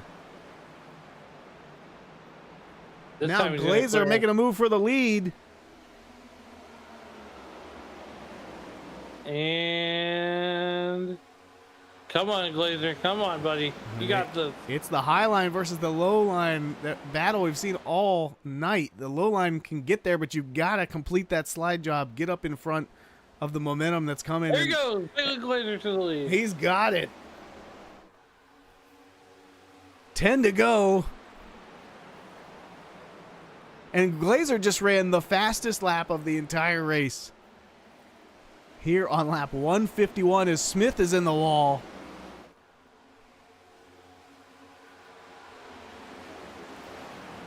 Taylor and Colby side by side. Finnegan battling with Kyle Gilbert. All of these drivers having been involved in some sort of contact or wreck earlier in the night. But Glazer is starting to run away with it. He's got a half-second lead over Chris Camburn. But Jacob Smith If he can find his way around this 88, it is going to be a race to the finish. We know Jacob has the speed. There he goes. This is a battle for second. Give it to Jacob Smith. Run, Bentley, run. And Glazer with 9/10 of a lead over second place Jacob Smith with 8 laps to go. But Glazer just burning it down as he gains 2/10 over Smith on that lap right there. I think he's taking my advice. No time to waste. 1 second lead, 8 laps to go. They're side by side for third. Colby and Camburn. Michael Taylor is there too.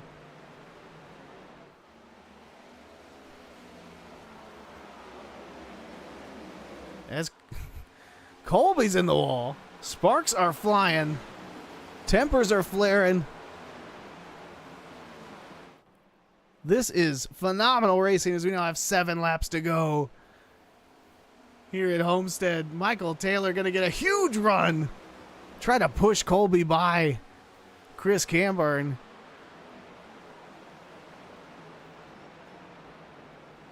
They tried to pick my jaw up off the floor. Sorry. Nathan Finnegan coming to the outside. He's going to grab a little bit of the wall. Yeah, and I can hear cars hitting the wall, scraping the wall. Out of frame. Colby up to third. It's another second up to Jacob Smith and another 9/10 of a second to Bentley Glazer, your leader.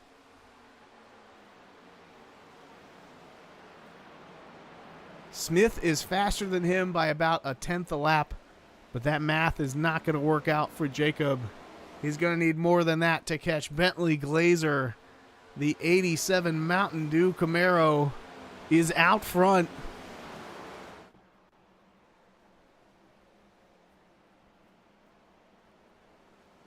Four laps to go. Yeah, driver we see racing on Tuesday night in the trucks. Park the truck, focus on this cup right here. And here he is leading with 4 to go here at Homestead Miami Speedway. As we check in on the lap times. That last lap, Glazer was faster, but there's the caution. 14th caution of the night. It's Camburn. We knew that one was coming. Just loose on his own. Tries to save it. The same wreck we've seen all night long coming out of turn 2. And looks like everybody is going to make it safely by. And that is going to set us up for one heck of a finish, Alan. Oh, man, I'm getting excited for this one. Whew. We're going overtime, buddy. Just when you were about to think, hey, I think Camburn made the chess move of the race to get out to the lead. He lost the lead, but he was still going to have a great finish compared to where he'd been running early in the night, and then that happens. But yeah, I think if iRacing is looking for a review of this tire model, it's all thumbs up from me. This is exciting racing. I feel like the biggest complaint of the next gen car since its launch is that it's just too secure and it's always tight, and that is just not what we have seen here tonight. No, it's been loose. These guys have been driving this car on the ragged edge.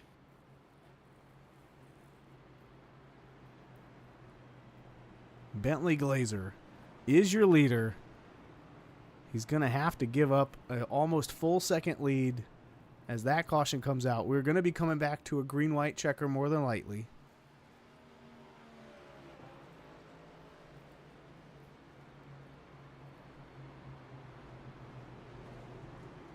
This has been a pretty incredible race. Again, we're here for 161 laps unless we need that overtime, but we are going to do up to 3 green-white checker attempts if we need them. I hope we don't.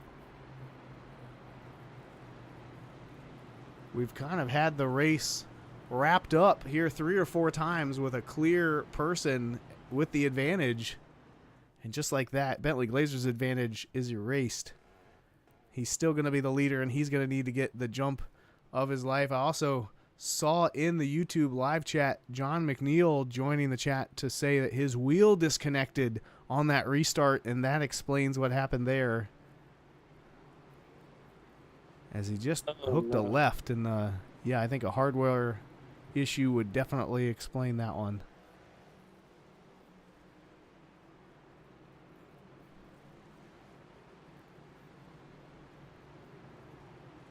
We are getting ready to set up for a green-white checker. We're going to come back to 2 laps to go.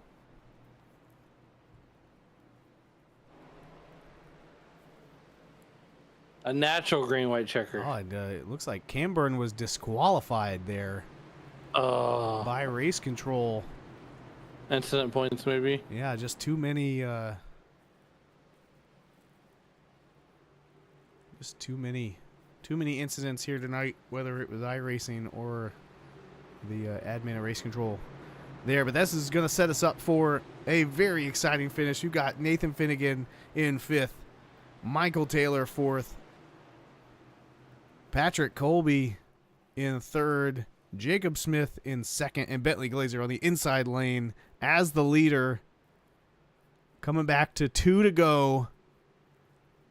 Our first green-white checker attempt here tonight. And Glazer is moving. Great jump. He's got a big lead over the inside lane, but it's Jacob Smith he's got to worry about. He's going to hit the bottom. Jacob Smith has been oh so good. Here comes Patrick Colby. He's running 3rd right now. He's going to be side by side with Michael Taylor. Glazer looking for his first win of the season. And to go from being in on points in the playoffs to in on a win. White flag is in the air. Bentley Glazer is out front. He is driving away from Jacob Smith and Patrick Colby. But, Jacob Smith in the wall. We're green. Once that white flag drops, we are racing back to the flag one way or another. Glazer now with 7/10 second lead over Patrick Colby. And he's going to bring home the victory in the Homestead Miami 241. Yep. Nathan Finnegan makes his way up to the podium. And Jacob Smith not going to be happy. Yeah, Patrick Colby. We're going to want to take a look back at that real quick before these donuts start. See if we can see what happens. Battling with Michael Taylor. Just gets loose. Oh, and then comes up and just looks like he had so much wheel put into it. Trying to stay out of the wall and the other drivers that it got too loose on him. But Bentley Glazer going to pick up his first win of the season here at Homestead. Whoop. Oh, my iRacing camera is playing some tricks on me here. There we go. Bentley Glazer burning it down on the front stretch.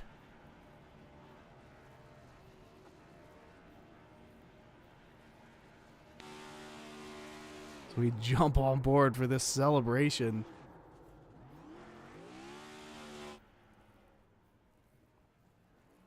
The 87 burning it down. Just what a finish, Alan. I'm still trying to remember everything that happened because so much happened there in just the last couple laps. Let's see if we can get our podium drivers up in the booth.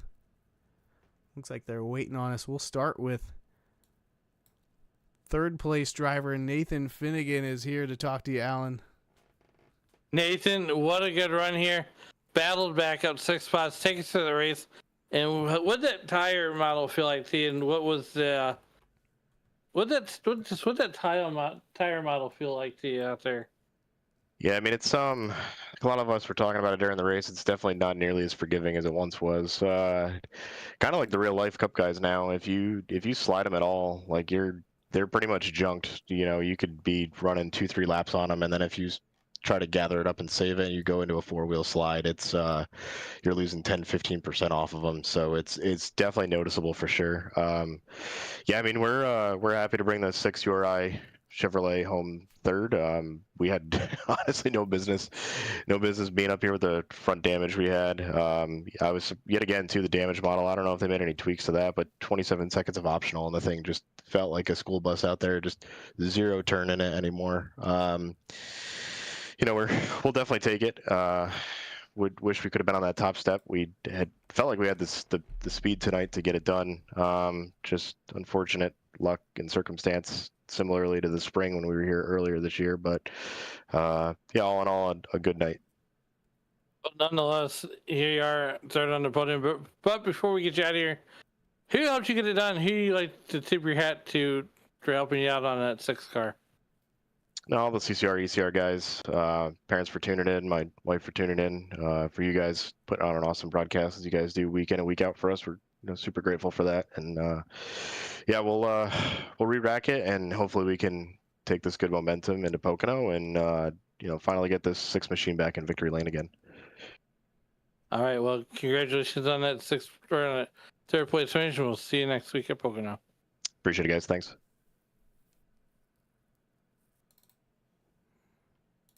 And next up to chat with us is going to be Patrick Colby, bringing it home P2 after a wild night. I think 13 cautions in total. Tell us how it happened. Man, I feel like it was in all 13 of them. I have no idea. Just a little bit of patience goes a long way, and and it'd be nice if more people could use it.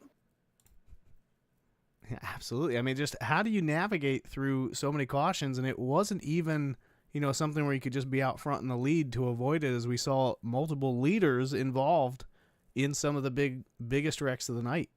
How are you just staying on your toes the whole time? Just kind of have to. I felt like I was in every single one of them. I had 24X. I had a drive-through penalty at one point tonight, so I got fortunate that I never really had terminal damage. But rolling the bottom seemed to kind of work well for me. Yeah, you mentioned that. I'm looking at it now. It's actually 25 points, incident points total. You still bring it home P2. Certainly something to be proud of there, as you really brought the heat there to the finish, staying up in the top 5 and then kind of staying there when it looked like Jacob got into the wall a little bit. And you were able to stay in P2. Did you think you had anything for Bentley? Nah, he passed me earlier in the green flag run, and I knew kind of at that point he was going to have more pace than me, but you never know. Sometimes weird things happen. Absolutely. Well, congratulations again on finishing second here at Homestead. Just a really action-packed race, a battle of attrition, and you made it to the end in a pretty good spot. So who else do you need to thank, send some shout-outs to? Oh, absolutely. My wife for making Father's Day special, hanging out with the kids today. Happy Father's Day to all the guys out there, all the fathers watching. So,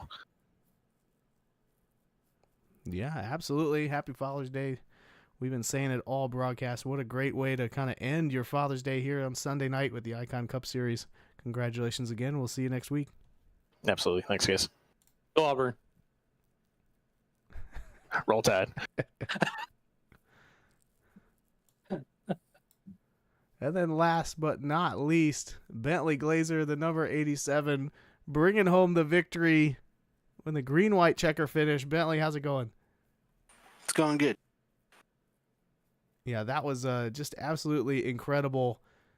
The amount of cautions early on made it seem like we might never make it to the finish, and if we did, we might not have any cars left. How did you navigate through all the contact and the wrecks that were going on in that first and second stage? Well, I got into the wall on that first wreck there, and I had 7 minutes of damage. I was able to fix all of it and still be able to have pace at the end. Wow, 7 minutes. Yeah, that takes dedication to get in there and get that done. I was about to quit, when it first happened. Well, yeah, a great lesson. I think you kind of can keep that one in your pocket forever. Every time you ever get some damage that seems too hard to overcome, because you did it tonight here at Homestead.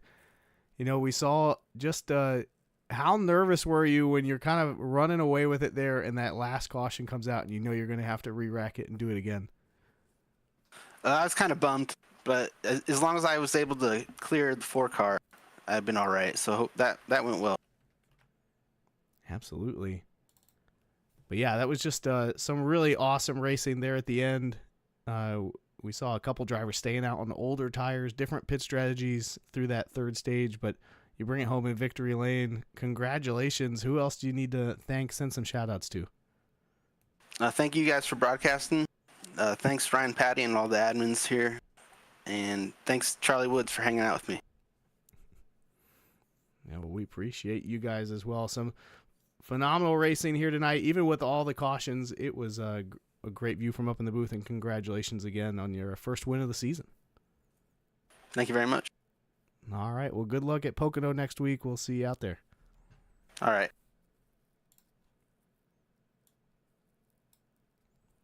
And just like that, Alan, we did make it to the end. We got there. It was a little rough at times, but nonetheless, we got there. Yeah, just incredible. Like we said, I think there were either 12 or 13 cautions, including one to set up a green-white checker finish where Bentley Glazer would have to give up a 1-second lead and then fight for it back, which he did there in the final laps. Jacob Smith, the kind of the worst luck of the day, with a spin early out of the lead and then some contact getting loose there in the closing laps, losing some positions. But like we said, there really was nobody in the field that didn't have to go to the back at some point. Patrick Colby with 7 minutes of repairs to do, and Bentley Glazer with 7 minutes of repairs, and Patrick Colby with 25 incident points and a drive-through penalty, both of them making it back to the podium. Just really impressed with the resilience of some of these Icon Cup drivers. And, what a Father's Day. Yeah, absolutely. But nonetheless, before we get out of here, we got one more piece of business we got to take care of. That's right. Our final results here. Bentley Glazer bringing it home in P1 with almost a second over Patrick Colby and Nathan Finnegan. Then Kyle Purcell and Michael Taylor round out your top 5. Braxton DeWeese, who looked like he was going to run away with it at one point, coming home 6th. Kyle Gilbert 7th. Kevin Gunther 8th. Adam Ball 9th. Sean Purcell finishing out the top 10. Cody Eldred in 11th. Ethan Van Colley 12th. Evan Patinko 13th. Chuck Van Schaik in 14th. Zach Lockett in 15th. Hanover Fist 16th. Jacob Smith coming home in 17th. Certainly not what he was hoping for. Ryan Patty caught up in a number of accidents, but he rebounds to 18th. Then it's Brian Smith making the most of his terrible luck as well. In 19th, Zachary King 20th, Grenell 21st, Jonathan Duncan 22nd, John McNeil 23rd, Brad Delph 24th, Cody Neal 25th, Anthony Tizio having a bummer of a birthday, but bringing it home 26th, Robert Bloom 27th, Charles Woods 28th, Michael Jennings 29th, John Ross in 30th, Charlie Widener 31st, Chris Camburn 32nd, Jacob Gladelich and Nathan Brzezowski. I believe they didn't quite even start the race, but so they definitely won the race to the beer stand, Allen. And I think that is going to wrap it up for us here tonight at the Homestead Miami 241 with the Icon Cup Series on SRM. We'll see you again next week.